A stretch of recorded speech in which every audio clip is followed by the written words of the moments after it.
ਅੱਜ 18 ਜੁਲਾਈ ਹੈ, ਦਿਨ ਮੰਗਲਵਾਰ ਹੈ। ਪੰਜਾਬ ਸਮੇਤ ਚੰਡੀਗੜ੍ਹ ਦੇ ਵਿੱਚ ਕਹਿਰਾਂ ਦੀ ਗਰਮੀ ਦਰਮਿਆਨ ਮੌਸਮ ਵਿਭਾਗ ਨੇ ਮੁੜ ਜਾਰੀ ਕੀਤਾ ਯੈਲੋ ਅਲਰਟ। ਮਾਨਸਾ ਦੇ ਵਿੱਚ ਘੱਗਰ ਦੇ ਬੇਕਾਬੂ ਪਾਣੀ ਦਾ ਕਹਿਰ ਜਾਰੀ ਹੈ। ਸਰਦੂਲਗੜ੍ਹ 'ਚ ਪਾਣੀ ਦਾਖਲ ਹੋਣ ਤੋਂ ਰੋਕਣ ਲਈ ਹਾਈਵੇ ਤੇ ਹੀ ਲੋਕਾਂ ਨੇ ਬੰਨ ਬਣਾ ਦਿੱਤਾ ਹੈ। ਭਾਰਤ ਵਿੱਚ ਬਣੇ ਨਵੇਂ ਇੰਡੀਆ ਨੇ ਮੋਦੀ ਸਰਕਾਰ ਨੂੰ ਪਾਇਆ ਵਕਤ। ਅਗਲੇ ਸਾਲ 4 ਮਹੀਨੇ ਨਵੇਂ ਸਮੇਂ ਤੇ ਖੁੱਲਣਗੇ ਪੰਜਾਬ ਦੇ ਸਾਰੇ ਸਰਕਾਰੀ ਦਫ਼ਤਰ। ਨਸ਼ਿਆਂ ਖਿਲਾਫ ਮੁਹਿੰਮ ਚਲਾਉਣ ਵਾਲੇ ਪਰਵਿੰਦਰ ਸਿੰਘ ਝੋਟਾ ਤੇ ਹੀ ਲੱਗੇ ਨਸ਼ਾ ਕਰਨ ਦੇ ਇਲਜ਼ਾਮ ਸਾਜ਼ਿਸ਼ ਜਾਂ ਸੱਚ ਕੌਣ ਨਿਤਾਰਾ ਕਰੇਗਾ। ਪਰਵਿੰਦਰ ਝੋਟਾ ਦਾ ਇੰਟਰਵਿਊ ਵੀ ਕੀਤਾ ਹੈ ਜੇਲ੍ਹ ਦੇ ਵਿੱਚੋਂ, ਅੱਗੇ ਵਿਸਤਾਰ ਦੇ ਵਿੱਚ ਦੱਸਾਂਗੇ। ਸੁਖਬੀਰ ਸਿੰਘ ਬਾਦਲ ਨੂੰ ਧੀ ਦੇ ਗ੍ਰੈਜੂਏਸ਼ਨ ਸਮਾਗਮ ਵਿੱਚ ਜਾਣ ਖਾਤਰ ਵਿਦੇਸ਼ ਜਾਣ ਦੀ ਮਿਲੀ ਆਗਿਆ। ਐਸਸੀ ਕਮਿਸ਼ਨ ਦੇ ਚੇਅਰਮੈਨ ਵਿਜੇ ਸਾਂਪਲਾ ਨੇ ਦਿੱਤਾ ਅਸਤੀਫਾ। 5 ਦਿਨ ਬਾਅਦ ਪੀਟੀਸੀ ਚੈਨਲ ਤੇ ਨਹੀਂ ਦਿਸੇਗਾ ਸੱਚਖੰਡ ਸ੍ਰੀ ਦਰਬਾਰ ਸਾਹਿਬ ਤੋਂ ਗੁਰਬਾਣੀ ਦਾ ਸਿੱਧਾ ਪ੍ਰਸਾਰਣ। ਐਮਡੀ ਨੇ ਵੀ ਐਲਾਨ ਕਰ ਦਿੱਤਾ ਹੈ ਕਿ ਸੇਵਾ ਖਤਮ ਹੋ ਚੁੱਕੀ ਹੈ। ਪਟਵਾਰੀਆਂ ਦੀ ਨਿਯੁਕਤੀ ਤੇ ਸਰਕਾਰ ਨੂੰ ਝਟਕਾ। ਹਾਈਕੋਰਟ ਨੇ 1 ਸਾਲ ਪੁਰਾਣਾ ਫੈਸਲਾ ਬਦਲਿਆ।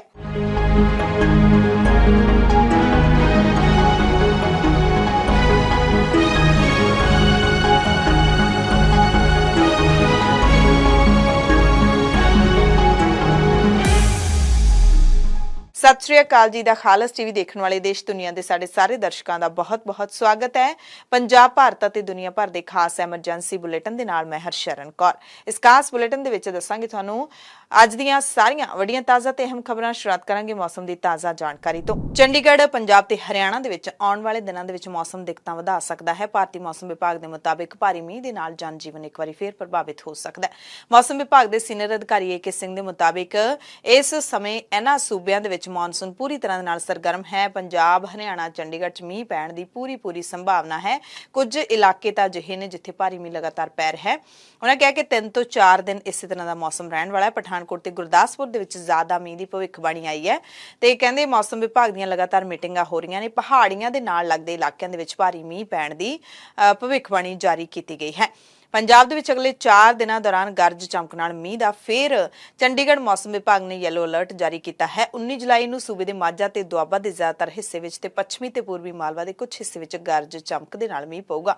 20 ਜੁਲਾਈ ਨੂੰ ਪੂਰੇ ਸੂਬੇ ਦੇ ਅੱਧੇ ਇਲਾਕੇ ਦੇ ਵਿੱਚ ਗਰਜ ਚਮਕ ਨਾਲ ਮੀਂਹ ਪੈਣ ਦੀ ਸੰਭਾਵਨਾ ਹੈ।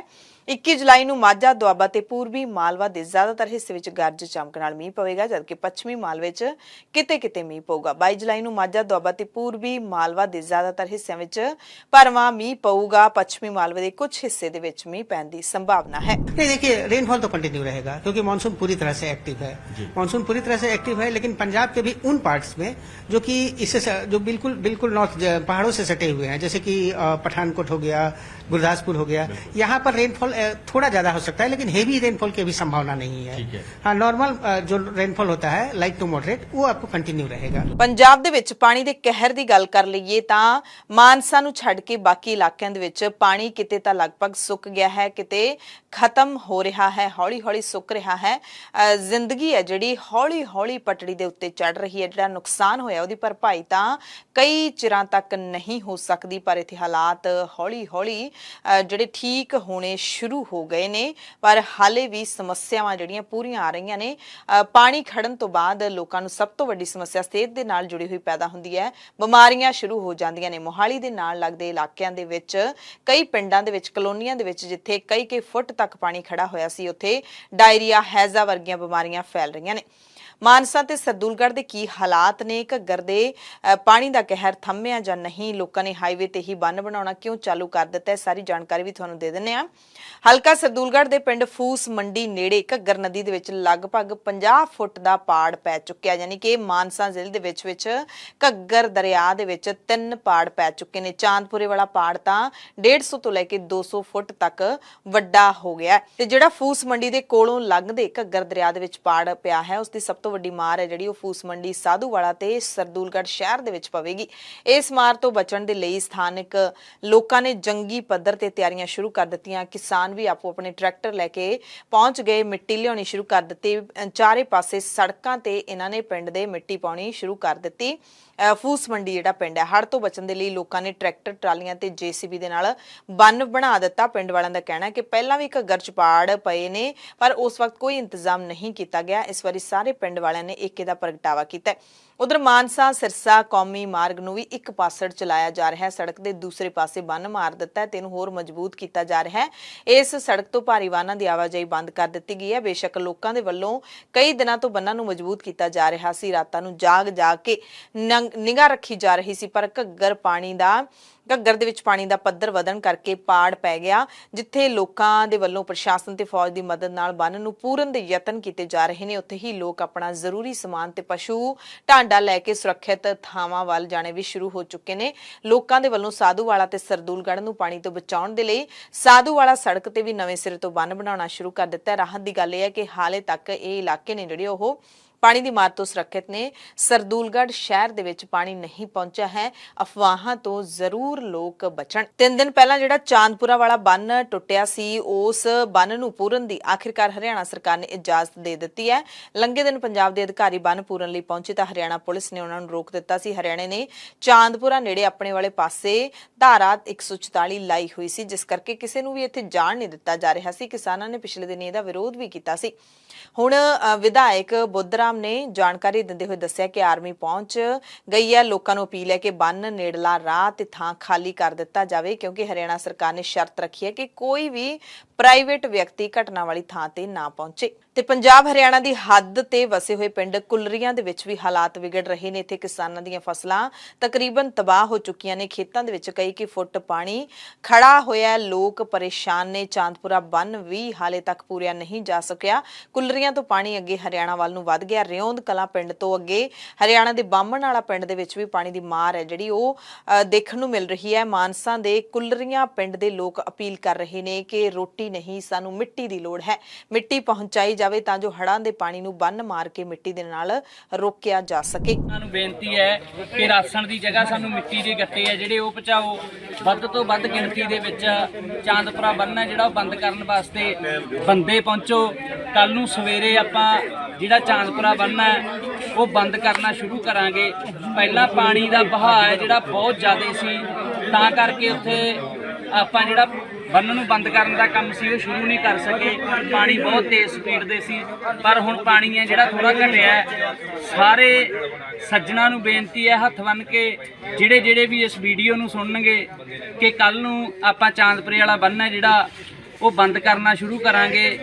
ਵੱਡੀ ਗਿਣਤੀ ਦੇ ਵਿੱਚ ਤੁਸੀਂ ਬੰਦੇ ਵੀ ਆਪ ਵੀ ਪਹੁੰਚੋ, ਟਰੈਕਟਰ ਟਰਾਲੀਆਂ ਲੈ ਕੇ ਤੇ ਗੱਟੇ ਖਾਲੀ ਲੈ ਕੇ ਪਹੁੰਚ ਸਕਦੇ ਹੋ, ਖਾਲੀ ਤੇ ਭਰੇ ਲੈ ਕੇ ਪਹੁੰਚ ਸਕਦੇ ਹੋ ਭਰੇ। ਇਸੇ ਤਰ੍ਹਾਂ ਮਾਨਸਾ ਦੇ ਪਿੰਡ ਬੀਰੇਵਾਲਾ ਡੋਗਰਾਂ ਦੇ ਵਿੱਚ ਵੀ 4 ਚੁਫੇਰੇ ਪਾਣੀ ਭਰ ਗਿਆ। ਦੂਰ ਦੂਰ ਤੱਕ ਪਾਣੀ ਹੀ ਪਾਣੀ ਨਜ਼ਰ ਆਉਂਦਾ ਹੈ। ਇਸ ਪਿੰਡ ਨੂੰ ਘੱਗਰ ਨੇ ਚਾਰੇ ਪਾਸਿਆਂ ਤੋਂ ਘੇਰਿਆ ਹੈ। ਲੋਕ ਟਰਾਲੀਆਂ ਦੇ ਵਿੱਚ ਆਪਣਾ ਸਮਾਨ ਲੈ ਕੇ ਸੁਰੱਖਿਅਤ ਥਾਵਾਂ ਤੇ ਕਈ ਚਲੇ ਗਏ ਨੇ ਤੇ ਜਾ ਰਹੇ ਨੇ। ਇੱਕ ਬਜ਼ੁਰਗ ਨੇ ਦੱਸਿਆ ਕਿ ਉਹਨੇ ਆਪਣੀ ਜ਼ਿੰਦਗੀ 'ਚ ਚੌਥੀ ਵਾਰੀ ਹੜ੍ਹ ਦੇਖ ਲਿਆ। ਕਹਿੰਦੇ ਅਸੀਂ ਬੰਨ ਟੁੱਟਣ ਤੋਂ ਬਾਅਦ ਆਪਣੇ ਪਿੰਡ ਵੱਲ ਪਾਣੀ ਆਉਣ ਤੋਂ ਪਹਿਲਾਂ ਪ੍ਰਸ਼ਾਸਨ ਨੂੰ ਬੜੀਆਂ ਬੇਨਤੀਆਂ ਕੀਤੀਆਂ, ਮਿੰਨਤਾਂ ਕੀਤੀਆਂ ਕਿ ਸਾਨੂੰ ਕ੍ਰੇਨ ਦੇ ਦਿਓ, ਪਰ ਸਾਨੂੰ ਕ੍ਰੇਨ ਨਹੀਂ ਦਿੱਤੀ। ਹਾਲਾਂਕਿ ਕ੍ਰੇਨਾਂ ਪਈਆਂ ਸੀ ਕਹਿੰਦੇ ਇਹਨਾਂ ਕੋਲੇ। ਪਾਣੀ ਆਉਣ ਤੋਂ ਪਹਿਲਾਂ ਅਸੀਂ ਬੰਨ ਬਣਾ ਕੇ ਆਪਣੇ ਪਿੰਡ 'ਚ ਪਾਣੀ ਆਉਣ ਤੋਂ ਬਚਾ ਸਕਦੇ ਸੀ, ਪਰ ਸਾਨੂੰ ਪ੍ਰਸ਼ਾਸਨ ਨੇ ਝੂਠ ਬੋਲਿਆ ਕਿ ਪਾਣੀ ਇੱਥੇ ਨਹੀਂ ਆਵੇਗਾ। ਪਰ ਆਖਿਰਕਾਰ ਬੀਰੇਵਾਲਾ ਡੋਗਰਾ ਉਹ ਪਿੰਡ ਹੈ ਜਿਸ ਦੀ ਇਕੱਲੀ ਫਸਲ ਨਹੀਂ, ਘਰਾਂ ਦੇ ਵਿੱਚ ਵੀ ਪਾਣੀ ਵੜ ਗਿਆ ਹੈ। ਇੱਥੇ ਸਭ ਤੋਂ ਵੱਧ ਨੁਕਸਾਨ ਦਾ ਖਦਸ਼ਾ ਹੈ। ਜਿਹੜੇ ਉਹ ਦਰ ਨੇ ਨਾ, ਜਿਹੜੇ ਥੱਲੇ ਵਾਲੇ ਦਰ ਨੇ, ਉਹਨਾਂ ਵਿੱਚ ਕਿੱਕਰਾਂ ਟਾਹਲੀਆਂ ਫਸ ਜਾਂਦੀਆਂ ਨੇ।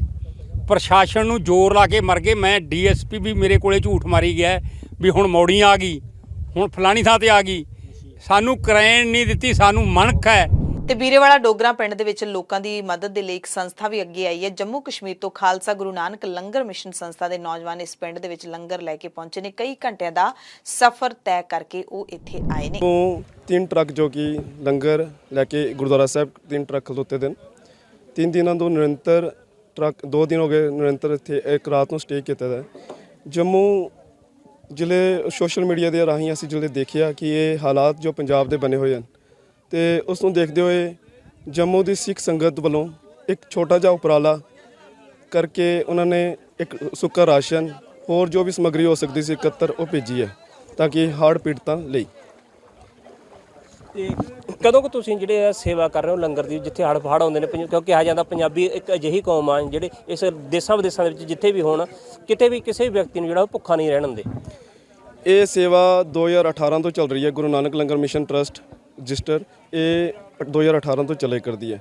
ਇਹ ਕੰਮ ਜੰਮੂ ਵਿੱਚ ਕਰ ਰਹੀ ਹੈ, ਜਿਸ ਵਿੱਚ ਇਹ ਬਲੱਡ ਦਾ ਕੰਮ ਕਰ ਰਹੀ ਹੈ ਔਰ ਇਹਨਾਂ ਦੀ ਰੈਗੂਲਰ ਹਰ ਮੰਥਲੀ ਕਿੱਟ ਜਾ ਰਹੀ ਹੈ ਨੀਡੀ ਪੀਪਲ ਜਿਹੜੇ ਹੁੰਦੇ ਨੇ ਉਹਨਾਂ ਦੇ ਲਈ ਕਿੱਟ ਜਾਂਦੀ ਹੈ, ਰਾਸ਼ਨ ਦੀ ਕਿੱਟ ਜਾਂਦੀ ਹੈ। ਇਸ ਦਰਮਿਆਨ ਜਿੱਥੇ ਲੋਕਾਂ ਦਾ ਵੱਡਾ ਏਕਾ ਸਾਹਮਣੇ ਆ ਰਿਹਾ ਹੈ, ਉੱਥੇ ਪਿੰਡ ਖਿਆਲੀ ਚਹਿਲਾਂ ਵਾਲੀ ਅਤੇ ਝਨੀਰ ਵਾਸੀਆਂ ਦੇ ਵਿਚਾਲੇ ਤਕਰਾਰ ਦੀ ਖਬਰ ਵੀ ਮਿਲੀ ਹੈ। ਪਿੰਡ ਵਾਸੀਆਂ ਨੇ ਦੱਸਿਆ ਕਿ ਝਨੀਰ ਸ਼ਹਿਰ ਵਾਲੇ ਇਸ ਪਟੜੀ ਤੇ ਜੋ ਇਹਨਾਂ ਦੇ ਪਿੰਡ ਚਹਿਲਾਂ ਵਾਲੀ ਨੂੰ ਜਾਂਦੀ ਹੈ, ਉੱਥੇ ਕਹਿੰਦੇ ਬੰਨ ਬਣਾਉਣ ਦੀ ਕੋਸ਼ਿਸ਼ ਕਰ ਰਹੇ ਸਨ ਤੇ ਅਸੀਂ ਝਨੀਰ ਵਾਲਿਆਂ ਨੂੰ ਕਿਹਾ ਸੀ ਕਿ ਘੱਗਰ ਦੇ ਇਸ ਪਾਸੇ ਸਾਡੇ ਵੀ ਪਿੰਡ ਨੇ, ਇਸ ਕਰਕੇ ਮਿੱਟੀ ਨਾ ਪਾਉਣ, ਬੰਨ ਨੂੰ ਉੱਚਾ ਕਰਨ ਦੀ ਕੋਈ ਲੋੜ ਨਹੀਂ ਸੀ ਤੇ ਕਹਿੰਦੇ ਦੋਵਾਂ ਪਿੰਡਾਂ ਦਾ ਥਾਣੇ ਜਾ ਕੇ ਸਮਝੌਤਾ ਵੀ ਹੋਇਆ, ਪਰ ਫਿਰ ਵੀ ਝਨੀਰ ਦੇ ਬੰਦੇ ਧੱਕਾ ਕਰ ਗਏ, ਸਾਡੇ ਪਿੰਡ ਦੇ ਬੰਦਿਆਂ ਨੂੰ ਕੁੱਟ ਕੇ ਚਲੇ ਗਏ। ਇਸ ਤੋਂ ਬਾਅਦ ਪ੍ਰਸ਼ਾਸਨ ਨੇ ਮਾਮਲਾ ਸ਼ਾਂਤ ਕਰਵਾਇਆ ਤੇ ਮਿੱਟੀ ਪਾਉਣੀ ਇਹਨਾਂ ਨੇ ਬੰਦ ਕਰ ਦਿੱਤੀ। ਪ੍ਰਸ਼ਾਸਨ ਨੂੰ ਸਾਰੇ ਪਿੰਡਾਂ ਨੇ ਗਹਾਰ ਲਾਈ। ਪ੍ਰਸ਼ਾਸਨ ਹੜ੍ਹ ਆਏ ਕਾਰਨ ਕੁਛ ਦੇਰੀ ਹੋ ਗਈ, ਬੰਦੇ ਧੱਕਾ ਜ਼ਿਆਦਾ ਕਰਨ ਲੱਗ ਗਏ। ਉਸ ਤੋਂ ਬਾਅਦ ਪ੍ਰਸ਼ਾਸਨ ਜਦੋਂ ਆਉਣ ਤੱਕ ਦੋਵੇਂ ਪਿੰਡਾਂ ਦੀ ਤਲਖੀ ਸੀ ਜਿਹੜੀ ਜ਼ਿਆਦਾ ਵੱਧ ਗਈ।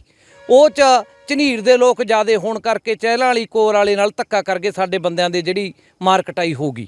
ਉਦੋਂ ਬਾਅਦ ਅਸੀਂ ਲੜਨਾ ਨਹੀਂ ਚਾਹੁੰਦੇ ਸੀਗੇ, ਭਾਈਚਾਰਕ ਸਾਂਝ ਹੈ, ਚਲੋ ਆਫਤਾਈ ਹੋਈ ਹੈ, ਪਰਮਾਤਮਾ ਨੇ ਭੇਜੀ ਹੈ ਵੀ ਕਦੇ ਵੀ ਕੋਈ ਲੜਾਈ ਨਾ ਹੋਵੇ। ਉਸ ਤੋਂ ਬਾਅਦ ਪ੍ਰਸ਼ਾਸਨ ਨੇ ਆ ਕੇ ਉਹਨਾਂ ਨੂੰ ਉੱਥੇ ਆਪਣੇ ਪਿੰਡ ਵੱਲ ਭੇਜ ਦਿੱਤਾ। ਉਦੋਂ ਬਾਅਦ ਮਿੱਟੀ ਪਾਉਣੀ ਬੰਦ ਕਰਤੀ ਜੀ।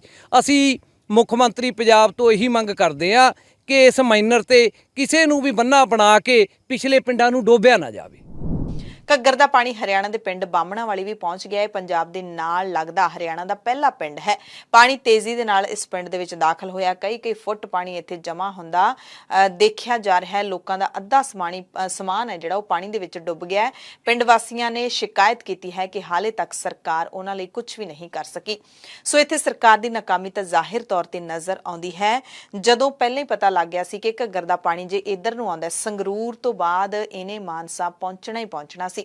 ਮਾਨਸਾ ਵਾਲੇ ਕਈ ਦਿਨ ਪਹਿਲਾਂ ਹੀ ਚਾਂਦਪੁਰਾ ਬੰਨ ਦੇ ਉੱਤੇ ਡੇਰੇ ਲਾ ਕੇ ਬੈਠ ਗਏ ਸਨ ਤਾਂ ਕਿ ਪਾਣੀ ਨੂੰ ਰੋਕਿਆ ਜਾ ਸਕੇ ਤੇ ਜੇ ਉਦੋਂ ਤੋਂ ਹੀ ਪ੍ਰਸ਼ਾਸਨ ਵੀ ਉੱਥੇ ਡੇਰੇ ਲਾ ਕੇ ਬਹਿ ਜਾਂਦਾ, ਉੱਥੇ ਬੰਨ ਬਣਾ ਦਿੱਤਾ ਜਾਂਦਾ ਤਾਂ ਘੱਗਰ ਦੇ ਪਾਣੀ ਨੇ ਅੱਗੇ ਦੀ ਅੱਗੇ ਚਲੇ ਜਾਣਾ ਸੀ, ਪਰ ਅਜਿਹਾ ਨਹੀਂ ਕੀਤਾ ਗਿਆ ਪ੍ਰਸ਼ਾਸਨ ਦੇ ਵੱਲੋਂ। ਹੁਣ ਤਾਂ ਮੀਂਹ ਪਏ ਨੂੰ ਵੀ ਪੂਰਾ ਹਫ਼ਤਾ ਹੋ ਗਿਆ, ਇੱਥੋਂ ਤੱਕ ਕਿ ਹਫ਼ਤੇ ਤੋਂ ਵੱਧ ਵੀ ਹੋ ਗਿਆ ਤੇ ਲੋਕ ਹਾਲੇ ਵੀ ਇਸ ਪਾਣੀ ਦੇ ਨਾਲ ਜੂਝ ਰਹੇ ਨੇ। ਆਪਾਂ ਨੂੰ ਪਤਾ ਕਿਤੇ ਮੀਂਹ ਨਹੀਂ ਪੈ ਰਿਹਾ।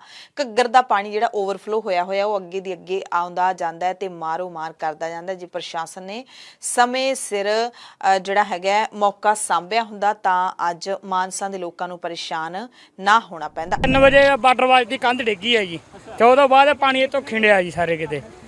ਹੁਣ ਕਿੰਨੇ ਕੁ ਇਲਾਕੇ ਦੇ ਵਿੱਚ ਜਿਹੜਾ ਪਾਣੀ ਭਰ ਚੁੱਕਿਆ ਹੈਗਾ? ਇਹਦਾ ਬਹੁਤ ਇਲਾਕੇ 'ਚ ਪਾਣੀ ਭਰ ਚੱਕਿਆ ਜੀ।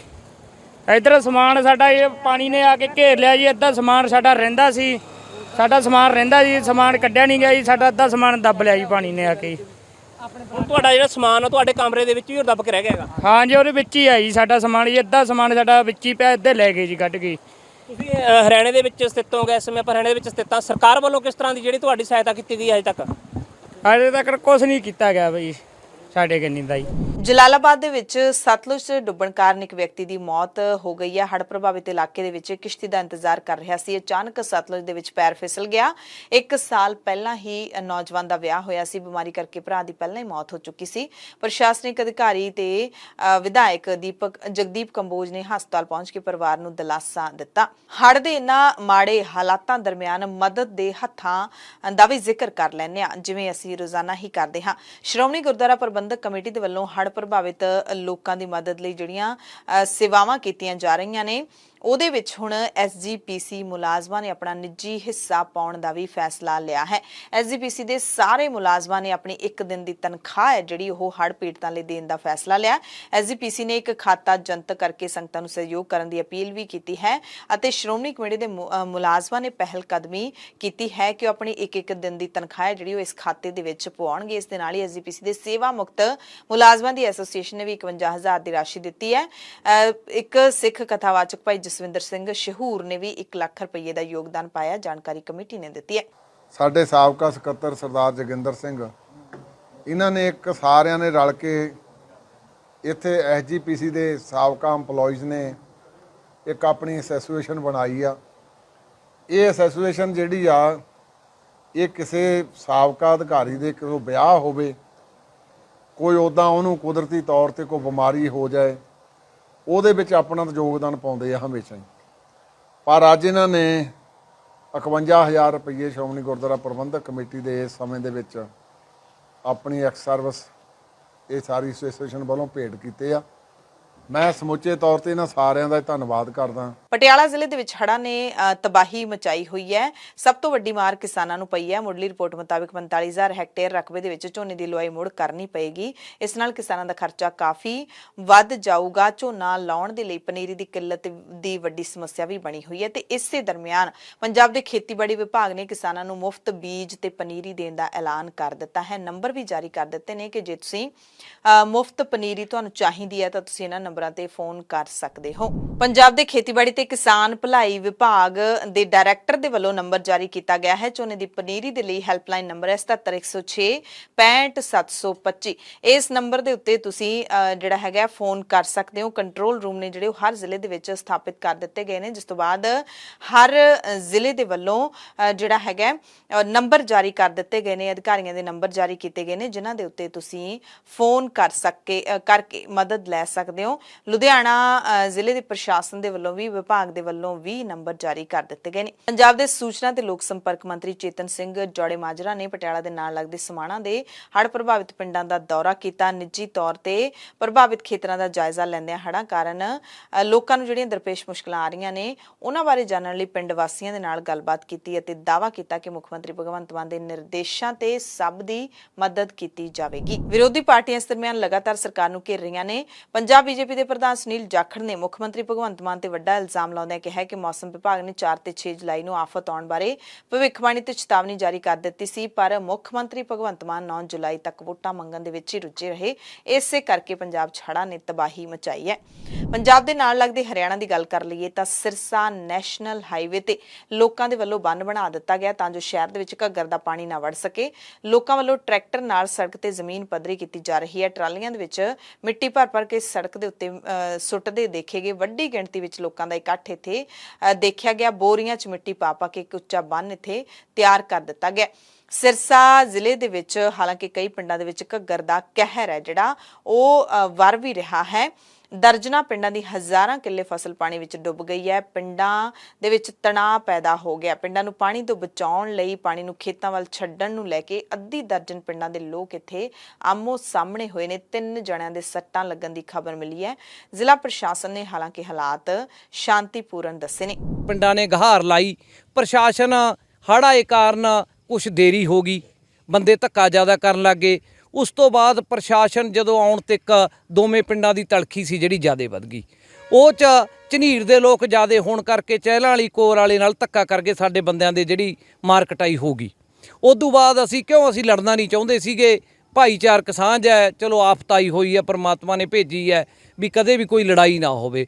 ਉਸ ਤੋਂ ਬਾਅਦ ਪ੍ਰਸ਼ਾਸਨ ਨੇ ਆ ਕੇ ਉਹਨਾਂ ਨੂੰ ਉੱਥੇ ਆਪਣੇ ਪਿੰਡ ਵੱਲ ਭੇਜ ਦਿੱਤਾ। ਉਦੋਂ ਬਾਅਦ ਮਿੱਟੀ ਪਾਉਣੀ ਬੰਦ ਕਰਤੀ ਜੀ। ਅਸੀਂ ਮੁੱਖ ਮੰਤਰੀ ਪੰਜਾਬ ਤੋਂ ਇਹੀ ਮੰਗ ਕਰਦੇ ਆ ਕਿ ਇਸ ਮਾਈਨਰ ਤੇ ਕਿਸੇ ਨੂੰ ਵੀ ਬੰਨਾ ਬਣਾ ਕੇ ਪਿਛਲੇ ਪਿੰਡਾਂ ਨੂੰ ਡੋਬਿਆ ਨਾ ਜਾਵੇ।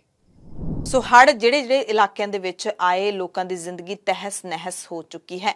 ਤੁਸੀਂ ਇੱਕ ਵਾਰੀ ਜ਼ਰੂਰ ਸੋਚ ਕੇ ਦੇਖਿਓ ਕਿ ਤੁਸੀਂ ਫਸਲ ਬੀਜੀ ਹੋਵੇ, ਉੱਤੇ ਖਰਚਾ ਕਰ ਦਿੱਤਾ ਹੋਵੇ, ਫਸਲ ਹੈ ਜਿਹੜੀ ਥੋੜੀ ਨਿਸਰ ਵੀ ਗਈ ਹੋਵੇ ਅਤੇ ਇੱਕਦਮ ਫਿਰ ਉੱਥੇ ਕਈ ਫੁੱਟ ਆ ਕੇ ਪਾਣੀ ਖੜ ਜਾਵੇ ਤੇ ਕਈ ਦਿਨ ਖੜਾ ਰਹੇ, ਫਸਲ ਸਾਰੀ ਸੁੱਕ ਜਾਵੇ, ਮੱਚ ਜਾਵੇ। ਕਿੰਨੀ ਵੱਡੀ ਮੁਸ਼ਕਿਲ ਤੁਹਾਡੇ ਉੱਤੇ ਆ ਡਿੱਗੀ ਹੈ, ਤੁਸੀਂ ਸੋਚ ਸਕਦੇ ਹੋ। ਤੇ ਉਸ ਤੋਂ ਵੀ ਵੱਧ ਜੇ ਤੁਹਾਡੇ ਘਰ ਦੇ ਵਿੱਚ ਪਾਣੀ ਆ ਜਾਵੇ, ਇੱਕਦਮ ਇੰਨਾ ਪਾਣੀ ਆ ਜਾਵੇ ਕਿ ਤੁਸੀਂ ਕੁਝ ਸਾਂਭ ਵੀ ਨਾ ਸਕੋ, ਆਪਣਾ ਸਮਾਨ ਨਾ ਕੱਢ ਸਕੋ, ਖੁਦ ਨਾ ਬਾਹਰ ਨਿਕਲ ਸਕੋ ਤੇ ਉਹ ਪਾਣੀ ਕਈ ਦਿਨ ਤੁਹਾਡੇ ਘਰ ਦੇ ਵਿੱਚ ਖੜ ਕੇ ਸਾਰਾ ਸਮਾਨ ਬਰਬਾਦ ਕਰ ਦੇਵੇ। ਕਿੰਨੀ ਵੱਡੀ ਮੁਸੀਬਤ ਹੈ ਜਿਹੜੀ ਉਹ ਤੁਹਾਡੇ ਉੱਤੇ ਆ ਜਾਂਦੀ ਹੈ। ਪਸ਼ੂ ਨੇ ਜਿਹੜੇ ਉਹ ਵੀ ਕਈ ਥਾਵਾਂ ਦੇ ਉੱਤੇ ਜਾਨਾਂ ਗਵਾ ਗਏ ਨੇ। ਜੰਗਲਾਂ ਦੇ ਵਿੱਚ ਵੀ ਪਸ਼ੂ ਕਈ ਆਪਣੀਆਂ ਜਾਨਾਂ ਗਵਾ ਗਏ ਨੇ। ਸੋ ਨੁਕਸਾਨ ਵੱਡਾ ਹੋਇਆ। ਜਿਹੇ ਵਿੱਚ ਸਰਕਾਰ ਨੇ ਜਿੱਥੇ ਕਰੋੜਾਂ ਦੀ ਰਾਸ਼ੀ ਜਾਰੀ ਕਰਨ ਦਾ ਐਲਾਨ ਕੀਤਾ ਹੈ, ਉੱਥੇ ਇਹ ਯਕੀਨੀ ਬਣਾਉਣਾ ਚਾਹੀਦਾ ਸਰਕਾਰ ਨੂੰ ਕਿ ਰਾਸ਼ੀ ਹੈ ਜਿਹੜੀ ਉਹ ਹੁਣ ਲੋਕਾਂ ਤੱਕ ਪਹੁੰਚਦੀ ਹੋਵੇ। ਇਹ ਨਹੀਂ ਕਿ ਰਾਸ਼ੀ ਅੱਜ ਜਾਰੀ ਕਰ ਦਿੱਤੀ, ਐਲਾਨ ਕਰ ਦਿੱਤਾ ਤੇ ਲੋਕ ਉਡੀਕਦੇ ਰਹਿਣ। ਇਸ ਵਕਤ ਲੋਕਾਂ ਨੂੰ ਲੋੜ ਹੈ, ਪੈਸੇ ਦੀ ਲੋੜ ਹੈ। ਕਈਆਂ ਦੀਆਂ ਰਸੋਈਆਂ ਡਿੱਗ ਪਈਆਂ, ਘਰ ਡਿੱਗੇ, ਬਾਥਰੂਮ ਡਿੱਗੇ। ਨੁਕਸਾਨ ਜਿਨ੍ਹਾਂ ਦੇ ਘਰਾਂ ਦਾ ਹੋਇਆ ਉਹਨਾਂ ਨੂੰ ਤੁਰੰਤ ਮੁਆਵਜ਼ਾ ਮਿਲਣਾ ਚਾਹੀਦਾ ਹੈ। ਫਸਲਾਂ ਦਾ ਨੁਕਸਾਨ ਹੋਇਆ ਉਹਨਾਂ ਨੂੰ ਤੁਰੰਤ ਮੁਆਵਜ਼ਾ ਮਿਲਣਾ ਚਾਹੀਦਾ ਹੈ। ਹਾਲਾਂਕਿ ਪਨੀਰੀ ਹੈ ਜਿਹੜੀ ਉਹ ਸਰਕਾਰ ਦੇ ਵੱਲੋਂ ਦਿੱਤੀ ਜਾ ਰਹੀ ਹੈ, ਕਿਉਂਕਿ ਹੁਣ ਕਿਸਾਨਾਂ ਨੂੰ ਦੁਬਾਰਾ ਸਾਰੇ ਸਿਰਿਓਂ ਜਿਹੜੀ ਫਸਲ ਹੈ ਉਹ ਬੀਜਣੀ ਪਊਗੀ, ਦੁੱਗਣਾ ਖਰਚਾ ਹੋਣਾ। ਹੋਣਾ ਹੈ। ਕਰਨਾਟਕਾ ਦੇ ਬੰਗਲੁਰੂ ਦੇ ਵਿੱਚ ਵਿਰੋਧੀ ਧਿਰਾਂ ਦੀ ਸਾਂਝੀ ਬੈਠਕ ਦੇ ਦੂਸਰੇ ਦਿਨ ਮੰਗਲਵਾਰ ਨੂੰ ਇਹਨਾਂ ਸਾਰੇ ਲੀਡਰਾਂ ਨੇ ਇੱਕ ਨਵੇਂ ਗੱਠਜੋੜ ਦਾ ਐਲਾਨ ਕਰ ਦਿੱਤਾ ਹੈ, ਜਿਸ ਦਾ ਨਾਮ ਇੰਡੀਆ ਰੱਖਿਆ ਗਿਆ ਹੈ। ਯਾਨੀ ਕਿ 2024 ਦੀਆਂ ਆਮ ਚੋਣਾਂ NDA ਬਨਾਮ ਇੰਡੀਆ ਦੇ ਵਿਚਾਲੇ ਹੋਣਗੀਆਂ। ਇਸ 2 ਦਿਨਾਂ ਦੀ ਵੱਡੀ ਬੈਠਕ ਦੇ ਵਿੱਚ 26 ਪਾਰਟੀਆਂ ਸ਼ਾਮਿਲ ਹੋਈਆਂ ਸਨ। ਨਵੇਂ ਅਲਾਇੰਸ ਦਾ ਐਲਾਨ ਕਾਂਗਰਸ ਦੇ ਕੌਮੀ ਪ੍ਰਧਾਨ ਮਲਿਕਾਰਜੁਨ ਖੜਗੇ ਨੇ ਕੀਤਾ। Our alliance will be called the All People Have Agreed to have one name for the alliance.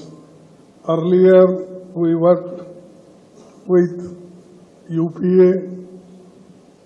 Now with all 26 parties, a new name is given, that is Indian National Developmental Inclusive Alliance, that is INDIL, and this is Indian National Developmental Inclusive Alliance. So everybody agreed for this and unanimously ਇਸ ਮੌਕੇ Aam Aadmi party ਦੇ ਵੱਲੋਂ ਪੰਜਾਬ ਦੇ ਮੁੱਖ ਮੰਤਰੀ ਭਗਵੰਤ ਮਾਨ ਅਤੇ ਦਿੱਲੀ ਦੇ ਮੁੱਖ ਮੰਤਰੀ ਅਰਵਿੰਦ ਕੇਜਰੀਵਾਲ ਵੀ ਪਹੁੰਚੇ ਹੋਏ ਸਨ ਅਤੇ ਮੁੱਖ ਵਿਰੋਧੀ ਜਿਹੜੀ ਕਾਂਗਰਸ ਪਾਰਟੀ ਹੈ ਉਸ ਦੀ ਅਗਵਾਈ ਦੇ ਵਿੱਚ ਵਿਰੋਧੀ ਧਿਰਾਂ ਦੀ ਇਹ ਮੀਟਿੰਗ ਹੋਈ ਹੈ। ਇਸ ਗੱਠਜੋੜ ਦਾ ਐਲਾਨ ਹੋਣ ਤੋਂ ਬਾਅਦ ਕਾਂਗਰਸ ਨੇ ਟਵੀਟ ਕੀਤਾ, ਜੀਤੇਗਾ ਇੰਡੀਆ। ਮੀਟਿੰਗ ਦੇ ਵਿੱਚ ਮੌਜੂਦ ਪੱਛਮੀ ਬੰਗਾਲ ਦੀ ਮੁੱਖ ਮੰਤਰੀ ਅਤੇ TMC ਲੀਡਰ ਮਮਤਾ ਬੈਨਰਜੀ ਨੇ ਕਿਹਾ ਕਿ ਇੱਕ ਚੰਗੀ ਸਾਰਥਿਕ ਮੀਟਿੰਗ ਸੀ, ਉਸਾਰੂ ਫੈਸਲੇ ਲਏ ਗਏ ਨੇ, ਅਸੀਂ ਜੋ ਚਰਚਾ ਕੀਤੀ ਹੈ ਉਸ ਤੋਂ ਬਾਅਦ ਦਾ ਨਤੀਜਾ देश के लोगों लिए चंगा ही होगा। हम लोगों ने आज सब मिलके एक रियल चैलेंज लिया है। डिटेल्स खड़गे जी ने आपको फुल फ्लेजेड नाम बताया, लेकिन इसका शॉर्ट फॉर्म में होता है India. Let us challenge India. NDA, can you challenge India? Bhajpa, can you challenge India? The other people, can you challenge India? We love our motherland. We are the patriotic people of this country. We are for youth, we are for students, we are for farmers, we are for Kishans, we are for Dalits, we are for good economy, we are for the country, we are for the world. So our challenge will be all focus, all publicity, all campaigning, all program. Congress ਦੇ ਕੌਮੀ leader Rahul Gandhi ਨੇ ਕਿਹਾ ਕਿ 2 ਪਾਰਟੀਆਂ ਦੇ ਵਿਚਾਲੇ ਦੀ ਜੰਗ ਹੈ, ਹੁਣ NDA ਤੇ ਇੰਡੀਆ ਦੇ ਵਿਚਾਲੇ ਮੁਕਾਬਲਾ ਹੋਵੇਗਾ। People, we are defending the idea of our great country, the idea of India. You know what happens to anybody who opposes or tries to fight the idea of India. You can look in our history and you will see that nobody has been able to fight the idea of India. So I don't need to go into who is going to win this fight. This is a fight between the idea of India and the idea of the BJP. This is a fight between India and the BJP. It is a fight between India and Mr. Narendra Modi. Thank you very much. Arvind Kejriwal ਨੇ ਕਿਹਾ ਕਿ ਪਿਛਲੇ 9 ਸਾਲਾਂ ਦੇ ਵਿੱਚ ਮੋਦੀ ਜੀ ਨੇ ਦੇਸ਼ ਦੇ ਲਈ ਕੁਝ ਵੀ ਨਹੀਂ ਕੀਤਾ, ਬਲਕਿ ਨਫ਼ਰਤ ਹੀ ਫੈਲਾਈ ਹੈ। ਸਾਡਾ ਅਲਾਇੰਸ ਦੇਸ਼ ਦੇ ਲਈ ਬਹੁਤ ਕੁਝ ਕਰੇਗਾ। व्यापारी दुखी है, इंडस्ट्रियलिस्ट दुखी है, गृहिणी दुखी है, ऐसा कौन सा व्यक्ति है जो दुखी नहीं है? तो आज ये 26 पार्टियां, हम सब लोग अपने लिए एकत्रित नहीं हुए। हम देश को एक तरफ बचाना है, जिस तरह से पूरे देश के अंदर नफरत फैलाई जा रही है उससे बचाना है, और दूसरी तरफ एक नए भारत का सपना लेके हम सब लोग इकट्ठे हुए हैं, जिसमें हर युवा को रोजगार मिलना चाहिए, हर गरीब बच्चे को अच्छी शिक्षा मिलनी चाहिए, हर बीमार आदमी को अच्छा इलाज मिलना चाहिए। ये सपना लेके हम सब लोग इकट्ठे हुए हैं, जहां पे ऐसा भारत होगा जहां सब सुख शांति होगी, प्यार मोहब्बत होगी और देश तरक्की करेगा, ना कि देश के संसाधन जो हैं कुछ लोगों के लिए, चंद लोगों के लिए लुटाए जाएंगे। आज बहुत अच्छा डिस्कशन हुआ और मैं कर्नाटक ਬਿਹਾਰ ਦੇ ਮੁੱਖ ਮੰਤਰੀ ਨਿਤੀਸ਼ ਕੁਮਾਰ ਦੀ ਪਾਰਟੀ ਜੇਡੀਯੂ ਨੇ ਵੀ ਟਵੀਟ ਦੇ ਵਿੱਚ ਇੰਡੀਆ ਦਾ ਜ਼ਿਕਰ ਕਰਦੇ ਹੋਏ ਲਿਖਿਆ, I Indian National Democratic Inclusive Alliance. Congress ਦੇ ਲੋਕ ਸਭਾ ਸਾਂਸਦ ਮਣੀਕਮ ਟੈਗੋਰ ਨੇ ਕਿਹਾ ਭਾਰਤ ਜਿੱਤੇਗਾ। ਉੱਥੇ ਤ੍ਰਿਣਮੂਲ ਸਾਂਸਦ ਡੈਰੇਕ ਓਬਰਾਇਨ ਨੇ ਬੈਠਕ ਤੋਂ ਬਾਅਦ ਬੈਠਕ ਦੇ ਦਰਮਿਆਨ ਹੀ ਟਵੀਟ ਲਿਖਿਆ ਸੀ, ਚੱਕ ਦੇ ਇੰਡੀਆ। ਸ਼ਿਵ ਸੈਨਾ ਉद्धਵ ਦੀ ਸਾਂਸਦ ਪ੍ਰਿਯੰਕਾ ਚਤੁਰਵੇਦੀ ਨੇ ਲਿਖਿਆ, ਹੁਣ 2024 ਦੇ ਵਿੱਚ ਮੁਕਾਬਲਾ team India versus team NDA, ਚੱਕ ਦੇ ਇੰਡੀਆ। ਇਸ ਦਰਮਿਆਨ ਪੰਜਾਬ ਦੇ ਮੁੱਖ ਮੰਤਰੀ ਭਗਵੰਤ ਮਾਨ ਤੇ ਪੰਜਾਬ ਦੇ ਸਿਆਸੀ ਲੀਡਰਾਂ ਨੇ ਤੰਜ ਕੱਸਣੇ ਵੀ ਸ਼ੁਰੂ ਕਰ ਦਿੱਤੇ ਨੇ। ਪੰਜਾਬ ਬੀਜੇਪੀ ਦੇ ਪ੍ਰਧਾਨ ਸੁਨੀਲ ਜਾਖੜ ਨੇ ਟਵੀਟ ਕਰਦਿਆਂ ਮੁੱਖ ਮੰਤਰੀ ਭਗਵੰਤ ਮਾਨ ਤੇ ਤੰਜ ਕੱਸਦਿਆਂ ਲਿਖਿਆ ਕਿ ਭਗਵੰਤ ਮਾਨ ਜੀ, ਕਾਂਗਰਸ ਤੇ ਆਪ ਦੇ ਸਮਝੌਤੇ ਤੋਂ ਬਾਅਦ ਹੁਣ ਕਾਂਗਰਸ ਨੂੰ ਸਰਕਾਰੀ ਪਾਰਟੀ ਆਖੀਏ ਜਾਂ ਫਿਰ ਵਿਰੋਧੀ ਪਾਰਟੀ, ਜਿਸ ਦਾ ਆਮ ਆਦਮੀ ਪਾਰਟੀ ਦੇ ਪੰਜਾਬ 'ਚ ਮੁੱਖ ਬੁਲਾਰੇ ਮਾਲਵਿੰਦਰ ਸਿੰਘ ਕੰਗ ਨੇ ਜਵਾਬ ਵੀ ਦਿੱਤਾ ਹੈ। ਕੰਗ ਨੇ ਕਿਹਾ, ਜਾਖੜ ਸਾਹਿਬ, ਤੁਸੀਂ ਹੁਣ ਪੰਜਾਬ ਬੀਜੇਪੀ ਦੇ ਪ੍ਰਧਾਨ ਹੋ, ਹੁਣ ਤੁਸੀਂ ਦੱਸੋ ਕਿ ਇਹ ਮੁਲਕ ਭਾਰਤ ਹੈ ਜਾਂ ਫਿਰ ਹਿੰਦੂ ਰਾਸ਼ਟਰ, ਮੁਲਕ ਦੇ ਵਿੱਚ ਲੋਕਸ਼ਾਹੀ ਹੈ ਜਾਂ ਫਿਰ ਤਾਨਾਸ਼ਾਹੀ। ਇਸ ਤੋਂ ਇਲਾਵਾ ਹੋਰ ਵੀ ਕਈ ਵੱਡੇ ਲੀਡਰਾਂ ਦੇ ਪ੍ਰਤੀਕਰਮ ਵੀ ਆਏ ਨੇ। ਸੋ ਇੰਡੀਆ ਅਲਾਇੰਸ ਜਿਹੜਾ ਬਣਿਆ ਹੈ, ਉਸ ਦੀ ਅਗਲੀ ਬੈਠਕ ਮੁੰਬਈ ਦੇ ਵਿੱਚ ਹੋਵੇਗੀ। ਤਰੀਕ ਦਾ ਐਲਾਨ ਛੇਤੀ ਕੀਤਾ ਜਾਵੇਗਾ। ਪ੍ਰਧਾਨ ਮੰਤਰੀ ਨਰਿੰਦਰ ਮੋਦੀ ਨੇ ਇਹਨਾਂ ਪਾਰਟੀਆਂ ਦੇ ਵੱਡੇ ਗੱਠਜੋੜ ਤੇ ਤਿੱਖਾ ਹਮਲਾ ਕਰਦਿਆਂ ਇਹਨਾਂ ਦੀ ਮੀਟਿੰਗ ਨੂੰ ਕੱਟੜ ਭ੍ਰਿਸ਼ਟਾਚਾਰੀ ਸੰਮੇਲਨ ਕਰਾਰ ਦਿੱਤਾ ਤੇ ਦਾਅਵਾ ਕੀਤਾ ਕਿ ਦੇਸ਼ ਦੇ ਲੋਕ ਇੱਕ ਵਾਰੀ ਫਿਰ ਤੋਂ ਭਾਰਤੀ ਜਨਤਾ ਪਾਰਟੀ ਨੂੰ ਵੋਟਾਂ ਦੇਣਗੇ। 2024 ਦੀਆਂ ਲੋਕ ਸਭਾ ਚੋਣਾਂ ਦੇ ਵਿੱਚ ਬੀਜੇਪੀ ਦੀ ਅਗਵਾਈ ਵਾਲੀ ਸਰਕਾਰ ਨੂੰ ਮੁੜ ਸੱਤਾ ਦੇ ਵਿੱਚ ਲਿਆਉਣਗੇ। ਯਾਨੀ ਕਿ ਕਿਤੇ ਨਾ ਕਿਤੇ ਇਸ ਗੱਠਜੋੜ ਨੇ ਮੌਜੂਦਾ ਸੱਤਾ ਧਿਰ ਨੂੰ ਅੰਦਰੋਂ ਝੰਜੋੜਿਆ ਤਾਂ ਹੈ, ਨਹੀਂ ਤਾਂ ਕੋਈ ਵੀ ਗੱਲ ਹੋਵੇ ਉਹਦੇ ਤੇ ਪ੍ਰਧਾਨ ਮੰਤਰੀ ਦਾ ਟਵੀਟ ਹੋਵੇ, ਭਾਰਤ ਦੇ ਵਿੱਚ ਕੁਝ ਵੀ ਹੁੰਦਾ ਹੋਵੇ ਤਾਂ ਪ੍ਰਧਾਨ ਮੰਤਰੀ ਸੌਖਿਆਂ ਕੀਤੇ ਪ੍ਰਤੀਕਰਮ ਨਹੀਂ ਦਿੰਦੇ ਹੁੰਦੇ, ਪਰ ਇੱਥੇ ਤੁਰੰਤ ਪ੍ਰਤੀਕਰਮ ਆਇਆ ਹੈ। ਦੂਜੇ ਪਾਸੇ ਐਨਡੀਏ ਦੇ ਵੱਲੋਂ ਵੀ ਦਿੱਲੀ 'ਚ ਆਪਣਾ ਸ਼ਕਤੀ ਪ੍ਰਦਰਸ਼ਨ ਕਰਨ ਦੇ ਲਈ ਗੱਠਜੋੜ ਦੀ ਬੈਠਕ ਬੁਲਾਈ ਗਈ। ਦੇਸ਼ ਦੇ ਪ੍ਰਧਾਨ ਮੰਤਰੀ ਨਰਿੰਦਰ ਮੋਦੀ ਖਾਸ ਤੌਰ ਤੇ ਇਸ ਬੈਠਕ ਦੇ ਵਿੱਚ ਸ਼ਾਮਿਲ ਹੋਏ। ਅਸ਼ੋਕਾ ਹੋਟਲ ਦਿੱਲੀ ਦੇ ਵਿੱਚ ਢੋਲ ਦੇ ਡੱਗੇ ਨਾਲ ਇੱਥੇ ਪਹੁੰਚਣ ਵਾਲੇ ਸਾਰੇ ਲੀਡਰਾਂ ਦਾ ਸਵਾਗਤ ਕੀਤਾ ਗਿਆ। 17 ਜੁਲਾਈ ਤੋਂ ਪੰਜਾਬ ਸਰਕਾਰ ਦੇ ਵੱਲੋਂ ਸਰਕਾਰੀ ਦਫ਼ਤਰਾਂ ਦੇ ਖੁੱਲਣ ਦਾ ਸਮਾਂ ਬਦਲ ਕੇ ਫਿਰ ਪਹਿਲਾਂ ਵਾਲਾ ਕਰ ਦਿੱਤਾ ਗਿਆ। ਯਾਨੀ ਕਿ ਹੁਣ ਫਿਰ ਤੋਂ ਸਵੇਰੇ 9 ਵਜੇ ਤੋਂ ਲੈ ਕੇ ਸ਼ਾਮ 5 ਵਜੇ ਤੱਕ ਸਰਕਾਰੀ ਮੁਲਾਜ਼ਮਾਂ ਨੂੰ ਦਫ਼ਤਰ ਆਉਣਾ ਪੈ ਰਿਹਾ ਹੈ। ਇਸ ਤੋਂ ਪਹਿਲਾਂ ਪੰਜਾਬ ਸਰਕਾਰ ਨੇ 2 ਮਈ ਤੋਂ ਸਵੇਰੇ 7:30 ਵਜੇ ਤੋਂ ਦੁਪਹਿਰੇ 2 ਵਜੇ ਤੱਕ ਦਾ ਸਮਾਂ ਜਿਹੜਾ ਉਹ ਕੀਤਾ ਹੋਇਆ ਸੀ। ਸਮੇਂ ਦੀ ਬਦਲੀ ਨੂੰ ਲੈ ਕੇ ਸਰਕਾਰ ਨੇ ਜਿਹੜਾ ਸਰਵੇ ਕਰਵਾਇਆ, ਉਹਦੇ ਵਿੱਚ ਫੀਡਬੈਕ ਸਾਹਮਣੇ ਆਇਆ ਹੈ ਕਿ ਬਿਜਲੀ ਦੀ ਬਚਤ ਤੋਂ ਇਲਾਵਾ ਮੁਲਾਜ਼ਮਾਂ ਤੇ ਅਧਿਕਾਰੀਆਂ ਦੀ ਵੀ ਕਾਫੀ ਸੰਤੁਸ਼ਟੀ ਦੇਖਣ ਨੂੰ ਮਿਲੀ ਹੈ। ਉਹਨਾਂ ਨੂੰ ਵੀ ਆਪਣੇ ਪਰਿਵਾਰਾਂ ਦੇ ਨਾਲ ਵੱਧ ਸਮਾਂ ਬਿਤਾਉਣ ਦਾ ਮੌਕਾ ਮਿਲਿਆ ਹੈ। ਆਮ ਲੋਕਾਂ ਨੇ ਵੀ ਇਸ ਵਾਰੀ ਆਪਣਾ ਕੰਮ ਕਰਵਾਉਣਾ ਵਧੇਰੇ ਸੌਖਾ ਮਹਿਸੂਸ ਕੀਤਾ। ਇਸ ਕਰਕੇ ਕਹਿੰਦੇ ਪੰਜਾਬ ਸਰਕਾਰ ਨੇ ਫੈਸਲਾ ਲਿਆ ਕਿ ਅਗਲੇ ਸਾਲ ਦਫ਼ਤਰਾਂ ਦਾ ਸਮਾਂ 1 ਅਪ੍ਰੈਲ ਤੋਂ ਲੈ ਕੇ 31 ਜੁਲਾਈ ਤੱਕ ਪੂਰੇ 4 ਮਹੀਨੇ ਦੇ ਲਈ ਬਦਲਿਆ ਜਾਊਗਾ। ਇਸ ਦੀ ਜਾਣਕਾਰੀ ਮੁੱਖ ਮੰਤਰੀ ਭਗਵੰਤ ਮਾਨ ਨੇ ਇੱਕ ਹਿੰਦੀ ਅਖਬਾਰ ਨੂੰ ਦਿੱਤੇ ਇੰਟਰਵਿਊ ਦੇ ਵਿੱਚ ਦਿੱਤੀ ਹੈ। ਸੋ ਅਗਲੇ ਸਾਲ ਗਰਮੀਆਂ ਦੇ ਵਿੱਚ 2.5 ਨਹੀਂ ਸਗੋਂ 4 ਮਹੀਨੇ ਸਵੇਰੇ 7:30 ਵਜੇ ਤੋਂ ਲੈ ਕੇ 2 ਵਜੇ ਤੱਕ ਸਰਕਾਰੀ ਦਫ਼ਤਰ ਖੁੱਲਿਆ ਕਰਨਗੇ। ਸੋ ਹੁਣ ਪੁਰਾਣਾ ਸਮਾਂ ਜਦੋਂ ਤਬਦੀਲ ਕਰ ਦਿੱਤਾ ਗਿਆ, ਮੁੜ ਤੋਂ ਲਾਗੂ ਕਰ ਦਿੱਤਾ ਗਿਆ ਸਰਕਾਰੀ ਦਫ਼ਤਰਾਂ ਦੇ ਵਿੱਚ, ਤਾਂ ਇੱਕ ਵਾਰੀ ਤਾਂ ਸਰਕਾਰੀ ਮੁਲਾਜ਼ਮਾਂ ਨੂੰ ਵਾਹਵਾ ਹੀ ਔਖਾ ਲੱਗ ਰਿਹਾ ਹੈ, ਕਿਉਂਕਿ ਪਿਛਲੇ 2 ਮਹੀਨੇ ਉਹਨਾਂ ਦਾ ਇੱਕ ਸਕੈਡਿਊਲ ਸੈੱਟ ਹੋ ਗਿਆ ਸੀ। ਸਵੇਰੇ ਜਲਦੀ ਉੱਠਣਾ ਤੇ ਛੇਤੀ ਦਫ਼ਤਰ ਜਾਣਾ, ਫਿਰ ਵਾਪਸ ਵੀ ਛੇਤੀ ਆ ਜਾਣਾ, ਬੱਚਿਆਂ ਦੇ ਨਾਲ ਸਮਾਂ ਬਿਤਾਉਣਾ। ਸੋ ਇਹ ਸਾਰਾ ਕੁਝ ਉਹਨਾਂ ਦੇ ਲਈ ਠੀਕ ਚੱਲ ਰਿਹਾ ਸੀ, ਪਰ ਹੁਣ ਫਿਰ ਸਮਾਂ ਬਦਲ ਦਿੱਤਾ ਗਿਆ ਹੈ। ਜਦੋਂ 2 ਮਈ ਨੂੰ ਸਰਕਾਰੀ ਦਫ਼ਤਰਾਂ ਦਾ ਸਮਾਂ ਬਦਲਿਆ ਸੀ ਤਾਂ ਮੁੱਖ ਮੰਤਰੀ ਭਗਵੰਤ ਮਾਨ ਨੇ ਟਵੀਟ ਕਰਕੇ ਜਾਣਕਾਰੀ ਸਾਂਝੀ ਕੀਤੀ ਸੀ ਕਿ 2 ਮਈ ਤੋਂ ਪੰਜਾਬ ਦੇ ਸਾਰੇ ਸਰਕਾਰੀ ਦਫ਼ਤਰਾਂ ਦਾ ਸਮਾਂ ਸਵੇਰੇ 7:30 ਵਜੇ ਤੋਂ ਲੈ ਕੇ ਦੁਪਹਿਰੇ 2 ਵਜੇ ਤੱਕ ਹੋਵੇਗਾ। ਕਹਿੰਦੇ ਮੈਂ ਖੁਦ ਵੀ ਸਵੇਰੇ 7:30 ਵਜੇ ਆਪਣੇ ਦਫ਼ਤਰ ਜਾਵਾਂਗਾ ਤੇ ਉਸੇ ਤਰ੍ਹਾਂ ਹੀ ਹੋਇਆ ਸੀ। ਮੁੱਖ ਮੰਤਰੀ ਵੀ ਸਵੇਰੇ ਆਪਣੇ ਦਫ਼ਤਰ ਪਹੁੰਚ ਗਏ ਸਨ ਤੇ ਮੀਡੀਆ ਨੂੰ ਸੰਬੋਧਨ ਵੀ ਕੀਤਾ ਸੀ। ਪੰਜਾਬ ਸਰਕਾਰ ਨੇ ਇਹੀ ਤਰਕ ਦਿੱਤਾ ਸੀ ਕਿ ਸਮਾਂ ਬਦਲਣ ਦਾ ਮੁੱਖ ਮਕਸਦ ਇਹ ਹੈ ਕਿ ਪੰਜਾਬ ਦੇ ਵਿੱਚ ਬਿਜਲੀ ਦੀ ਬਚਤ ਕੀਤੀ ਜਾ ਸਕੇ ਅਤੇ ਸਰਕਾਰੀ ਮੁਲਾਜ਼ਮ ਆਪਣੇ ਪਰਿਵਾਰਾਂ ਦੇ ਨਾਲ, ਬੱਚਿਆਂ ਦੇ ਨਾਲ ਸਮਾਂ ਬਿਤਾ ਸਕਣ। ਮਾਨਸਾ ਦੇ ਵਿੱਚ ਨਸ਼ਾ ਛੁਡਾਊ ਵਿਰੋਧੀ ਮੁਹਿੰਮ ਦੇ ਨੌਜਵਾਨ ਆਗੂ ਪਰਵਿੰਦਰ ਸਿੰਘ ਝੋਟਾ ਦੀ ਗ੍ਰਿਫਤਾਰੀ ਤੋਂ ਬਾਅਦ ਸਥਾਨਕ ਲੋਕਾਂ ਦਾ ਪੱਕਾ ਮੋਰਚਾ ਉਸੇ ਤਰ੍ਹਾਂ ਜਾਰੀ ਹੈ। ਲੋਕ ਝੋਟਾ ਦੀ ਰਿਹਾਈ ਦੀ ਮੰਗ ਕਰ ਰਹੇ ਨੇ। 21 ਜੁਲਾਈ ਨੂੰ ਵੱਡਾ ਇਕੱਠ ਵੀ ਸੱਦਿਆ ਗਿਆ ਹੈ। ਇਸ ਦਰਮਿਆਨ ਇੱਕ ਵੱਡੀ ਖਬਰ ਆਉਂਦੀ ਹੈ ਜਿਸ ਨੇ ਸਭ ਨੂੰ ਹੈਰਾਨ ਕਰ ਦਿੱਤਾ।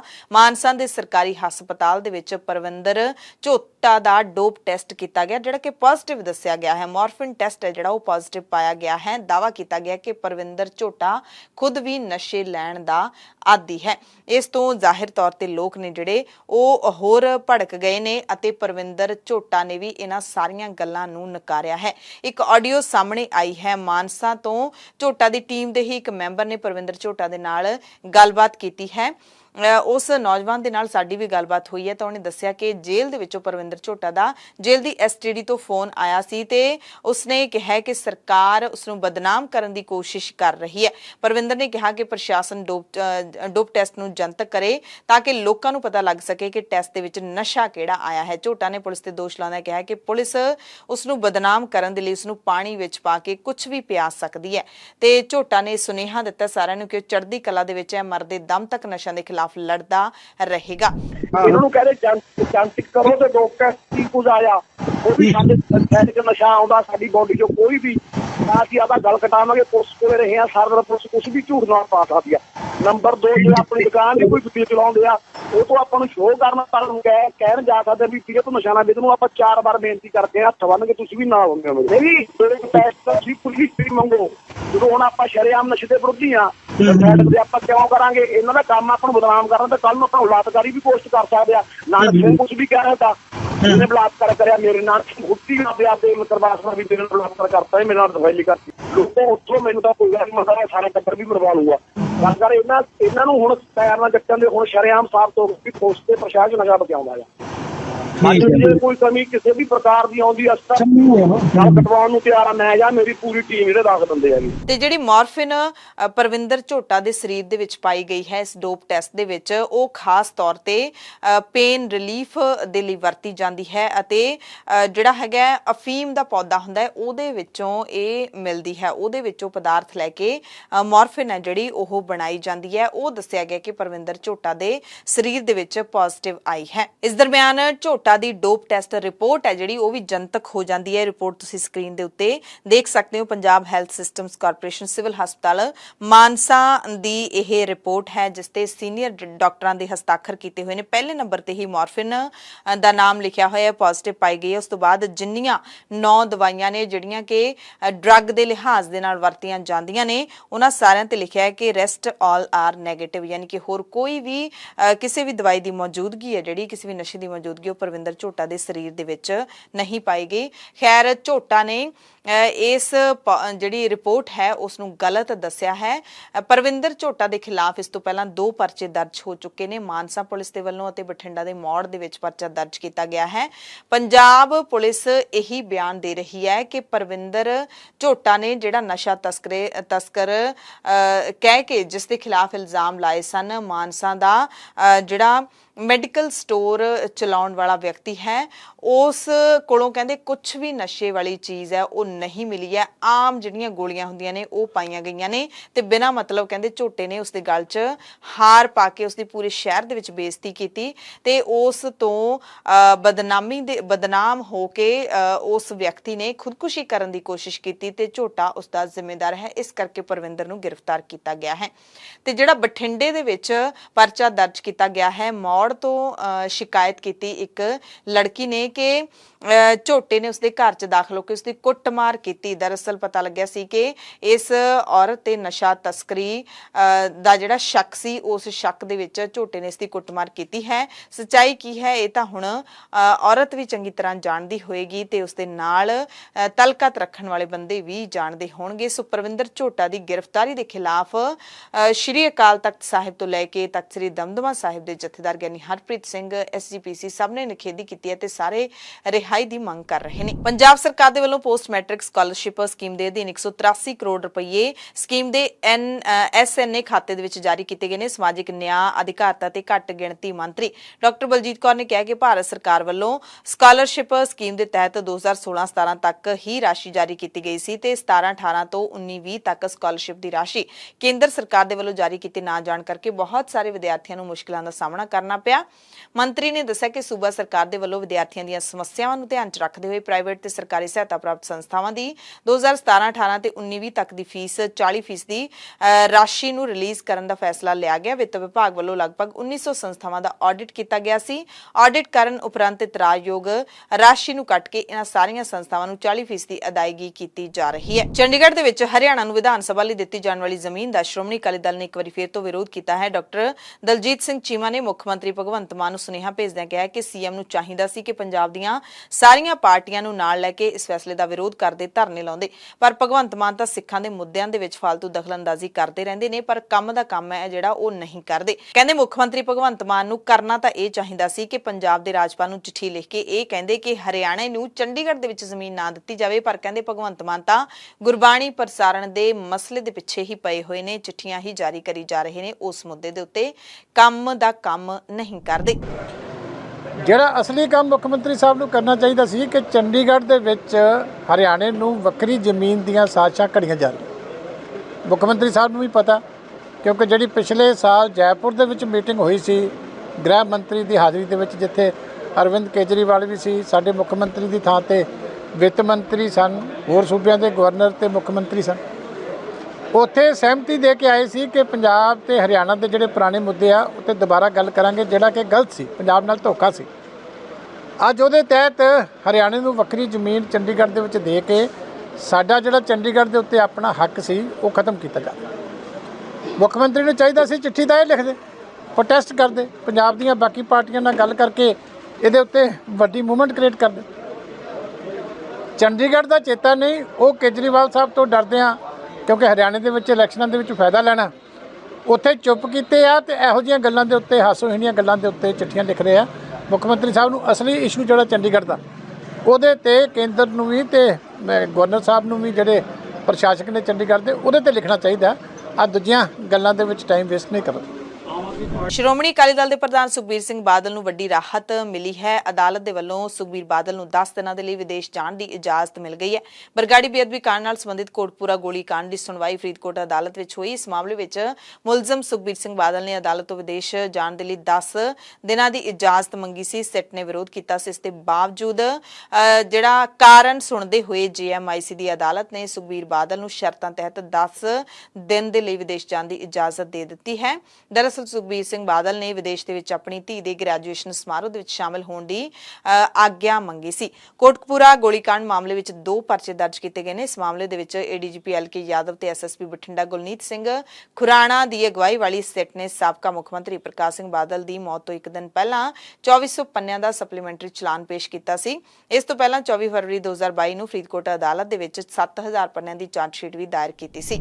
ਸਿਆਸਤ ਦੇ ਨਾਲ ਜੁੜੀ ਇੱਕ ਹੋਰ ਵੱਡੀ ਖਬਰ ਹੈ ਕਿ ਕੌਮੀ SC ਕਮਿਸ਼ਨ ਦੇ ਚੇਅਰਮੈਨ ਵਿਜੇ ਸਾਂਪਲਾ ਨੇ ਆਪਣੇ ਅਹੁਦੇ ਤੋਂ ਅਸਤੀਫਾ ਦੇ ਦਿੱਤਾ ਹੈ। BJP ਲੀਡਰ ਵਿਜੇ ਸਾਂਪਲਾ ਨੇ ਅਸਤੀਫੇ ਦਾ ਕਾਰਨ ਭਾਵੇਂ ਨਿੱਜੀ ਦੱਸਿਆ, ਪਰ ਮੰਨਿਆ ਜਾ ਰਿਹਾ ਹੈ ਕਿ ਸਾਂਪਲਾ ਅਗਲੇ ਸਾਲ ਲੋਕ ਸਭਾ ਦੀਆਂ 2024 ਦੇ ਵਿੱਚ ਚੋਣਾਂ ਲੜਨ ਦੇ ਮੂਡ ਦੇ ਵਿੱਚ ਨੇ। BJP ਹਾਈ ਕਮਾਂਡ ਦੇ ਨਾਲ ਨਜ਼ਦੀਕੀਆਂ ਵਿਜੇ ਸਾਂਪਲਾ ਨੂੰ ਟਿਕਟ ਵੀ ਦਿਵਾ ਸਕਦੀਆਂ ਨੇ। ਗੁਰਦਾਸਪੁਰ ਰੈਲੀ ਦੇ ਵਿੱਚ ਵਿਜੇ ਸਾਂਪਲਾ ਗ੍ਰਹਿ ਮੰਤਰੀ ਅਮਿਤ ਸ਼ਾਹ ਦੇ ਨੇੜੇ ਦਿਖਾਈ ਦਿੱਤੇ ਸਨ। ਮੰਨਿਆ ਜਾ ਰਿਹਾ ਹੈ ਕਿ ਵਿਜੇ ਸਾਂਪਲਾ ਨੂੰ ਹੁਸ਼ਿਆਰਪੁਰ ਤੋਂ ਟਿਕਟ ਮਿਲ ਸਕਦੀ ਹੈ। ਮੌਜੂਦਾ ਸਮੇਂ ਹੁਸ਼ਿਆਰਪੁਰ ਦੀ ਸੀਟ BJP ਦੇ ਕੋਲ ਹੀ ਹੈ। ਕੇਂਦਰੀ ਰਾਜ ਮੰਤਰੀ ਸੋਮ ਪ੍ਰਕਾਸ਼ ਇਥੋਂ ਸੰਸਦ ਮੈਂਬਰ ਨੇ ਤੇ ਹੁਣ ਸੂਤਰ ਦੱਸਦੇ ਨੇ ਕਿ ਵਿਜੇ ਸਾਂਪਲਾ ਨੇ ਇਸੇ ਸੀਟ ਤੋਂ ਹੀ ਚੋਣ ਲੜਨ ਦਾ ਅੰਦਰ ਖਾਤੇ ਫੈਸਲਾ ਕਰ ਲਿਆ ਹੈ। ਵਿਜੇ ਸਾਂਪਲਾ ਪੰਜਾਬ ਦੇ ਵਿੱਚ ਇੱਕ ਵੱਡਾ ਦਲਿਤ ਚਿਹਰਾ ਨੇ। ਨੈਸ਼ਨਲ SC ਕਮਿਸ਼ਨ ਦੇ ਚੇਅਰਮੈਨ ਰਹਿੰਦਿਆਂ ਹੋਇਆਂ ਵਿਜੇ ਸਾਂਪਲਾ ਨੇ ਪੰਜਾਬ ਦੇ ਕਈ ਮੁੱਦਿਆਂ ਤੇ ਸੂਮੋਟੋ ਨੋਟਿਸ ਵੀ ਲਿਆ ਸੀ। ਤਾਜ਼ਾ ਮਾਮਲਾ ਪੰਜਾਬ ਦੇ ਕੈਬਨਿਟ ਮੰਤਰੀ ਲਾਲ ਚੰਦ ਕਟਾਰੂ ਚੱਕ ਦੇ ਨਾਲ ਜੁੜਿਆ ਹੋਇਆ। ਵਿਜੇ ਸਾਂਪਲਾ 2 ਵਾਰੀ SC ਕਮਿਸ਼ਨ ਦੇ ਚੇਅਰਮੈਨ ਰਹਿ ਚੁੱਕੇ ਨੇ ਤੇ 1 ਵਾਰੀ ਸਾਂਸਦ ਵੀ ਰਹਿ ਚੁੱਕੇ ਨੇ। ਸਾਂਪਲਾ ਨੇ ਆਪਣਾ ਸਿਆਸੀ ਸਫ਼ਰ ਬਤੌਰ ਸਰਪੰਚ ਤੋਂ ਸ਼ੁਰੂ ਕੀਤਾ ਸੀ, ਜਦੋਂ 1998 ਦੇ ਵਿੱਚ ਉਹ ਜਲੰਧਰ ਦੇ ਸੋਫੀ ਪਿੰਡ ਤੋਂ ਸਰਪੰਚ ਚੁਣੇ ਗਏ ਸਨ। ਪਿਛਲੇ ਕਰੀਬ 25 ਸਾਲ ਤੋਂ ਸੱਚਖੰਡ ਸ੍ਰੀ ਦਰਬਾਰ ਸਾਹਿਬ ਤੋਂ ਗੁਰਬਾਣੀ ਦੇ ਸਿੱਧੇ ਪ੍ਰਸਾਰਣ ਦਾ ਪ੍ਰਬੰਧ ਸਾਂਭ ਰਹੀ ਕੰਪਨੀ ਨੇ ਆਖਿਰਕਾਰ ਹਥਿਆਰ ਸੁੱਟ ਦਿੱਤੇ ਨੇ। 25 ਸਾਲ ਦੀ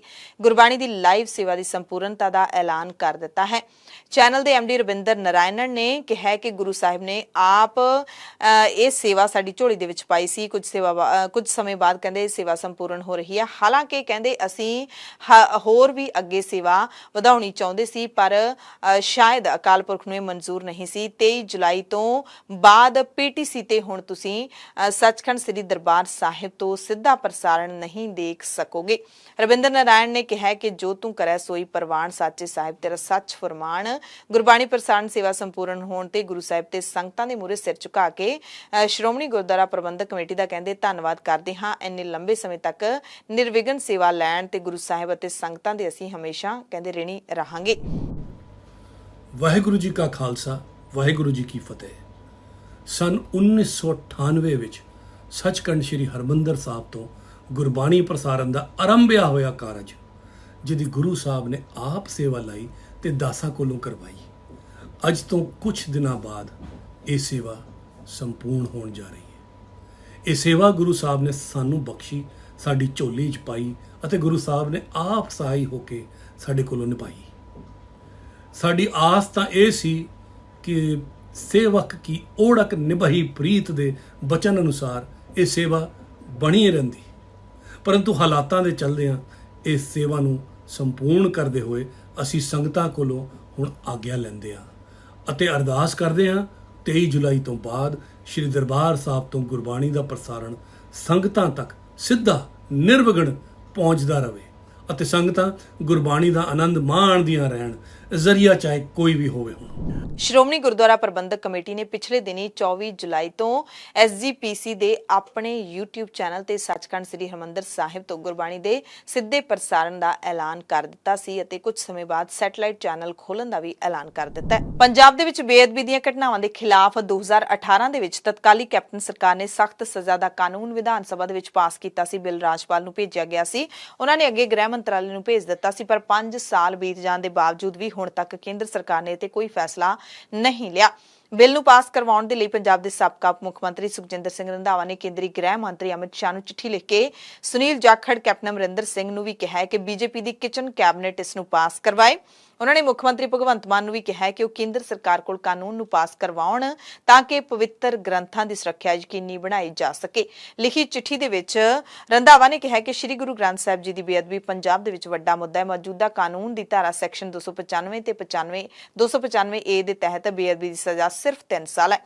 ਇਸ ਲਈ 2018 ਦੇ ਵਿੱਚ ਪੰਜਾਬ ਵਿਧਾਨ ਸਭਾ ਨੇ ਇੰਡੀਅਨ ਪੀਨਲ ਕੋਡ ਦੇ ਕੋਡ ਪੰਜਾਬ ਸੋਧ ਬਿੱਲ 2018 ਤੇ code of criminal procedure Punjab ਸੋਧ ਬਿੱਲ 2018 ਵਿੱਚ ਸੋਧ ਕਰਕੇ ਇਹਦੇ ਵਿੱਚ ਉਮਰ ਕੈਦ ਦੀ ਸਜ਼ਾ ਜੋੜੀ ਸੀ, ਜਿਸ ਵਿੱਚ ਸਾਰੇ ਧਰਮਾਂ ਦੇ ਗ੍ਰੰਥਾਂ ਨੂੰ ਸ਼ਾਮਲ ਕੀਤਾ ਗਿਆ ਸੀ। ਬਿੱਲ 12 ਸਤੰਬਰ 2018 ਦੇ ਵਿੱਚ ਵਿਧਾਨ ਸਭਾ ਚੋਂ ਪਾਸ ਕਰਕੇ ਪਹਿਲਾਂ ਰਾਜਪਾਲ ਤੇ ਫਿਰ 2018 ਨੂੰ ਕੇਂਦਰੀ ਗ੍ਰਹਿ ਮੰਤਰਾਲੇ ਕੋਲ ਭੇਜ ਦਿੱਤਾ ਗਿਆ ਸੀ, ਪਰ ਹਾਲੇ ਤੱਕ ਇਸ ਨੂੰ ਪਾਸ ਨਹੀਂ ਕੀਤਾ ਗਿਆ ਹੈ। ਉਹਨਾਂ ਅਪੀਲ ਕੀਤੀ ਕਿ ਪੰਜਾਬ ਸਰਹੱਦੀ ਸੂਬਾ ਹੈ, ਨਿੱਤ ਦਿਨ ਇੱਥੇ ਬੇਅਦਬੀ ਦੀਆਂ ਘਟਨਾਵਾਂ ਨੂੰ ਅੰਜਾਮ ਦੇ ਕੇ ਮਾਹੌਲ ਖਰਾਬ ਕਰਨ ਦੀ ਕੋਸ਼ਿਸ਼ ਕੀਤੀ ਜਾ ਰਹੀ ਹੈ ਤੇ ਇਸ ਕਰਕੇ ਛੇਤੀ ਹੀ ਇਸ ਬਿੱਲ ਨੂੰ ਮਨਜ਼ੂਰੀ ਦਿੱਤੀ ਜਾਵੇ। ਨਾਲ ਹੀ ਉਹਨਾਂ ਨੇ ਪੰਜਾਬ ਦੇ ਮੁੱਖ ਮੰਤਰੀ ਭਗਵੰਤ ਮਾਨ ਨੂੰ ਵੀ ਅਪੀਲ ਕੀਤੀ ਹੈ। ਹੁਸ਼ਿਆਰਪੁਰ ਤੋਂ ਖਬਰ ਹੈ, ਜਿੱਥੇ ਪੰਜਾਬ ਬੀਜੇਪੀ ਦੇ ਨਵੇਂ ਬਣੇ ਪ੍ਰਧਾਨ ਸੁਨੀਲ ਜਾਖੜ ਦਾ ਵਿਰੋਧ ਹੋਇਆ। ਉਹਨਾਂ ਨੂੰ ਕਾਲੀਆਂ ਝੰਡੀਆਂ ਦਿਖਾਈਆਂ ਗਈਆਂ ਨੇ। ਬੀਜੇਪੀ ਦੀ ਮੀਟਿੰਗ ਦੇ ਵਿੱਚ ਸ਼ਾਮਲ ਹੋਣ ਦੇ ਲਈ ਹੁਸ਼ਿਆਰਪੁਰ ਪਹੁੰਚੇ ਸਨ। ਇਸ ਦੌਰਾਨ ਜਾਖੜ ਦਾ ਟਾਂਡਾ ਬਾਈਪਾਸ ਤੇ ਐਸਸੀ ਸਮਾਜ ਤੇ ਜਥੇਬੰਦੀਆਂ ਵੱਲੋਂ ਵਿਰੋਧ ਕੀਤਾ ਗਿਆ। ਇਸ ਦੌਰਾਨ ਐਸਸੀ ਸਮਾਜ ਦੇ ਲੋਕਾਂ ਨੇ ਬੀਜੇਪੀ ਪ੍ਰਧਾਨ ਨੂੰ ਕਾਲੀਆਂ ਝੰਡੀਆਂ ਵੀ ਵਿਖਾਈਆਂ।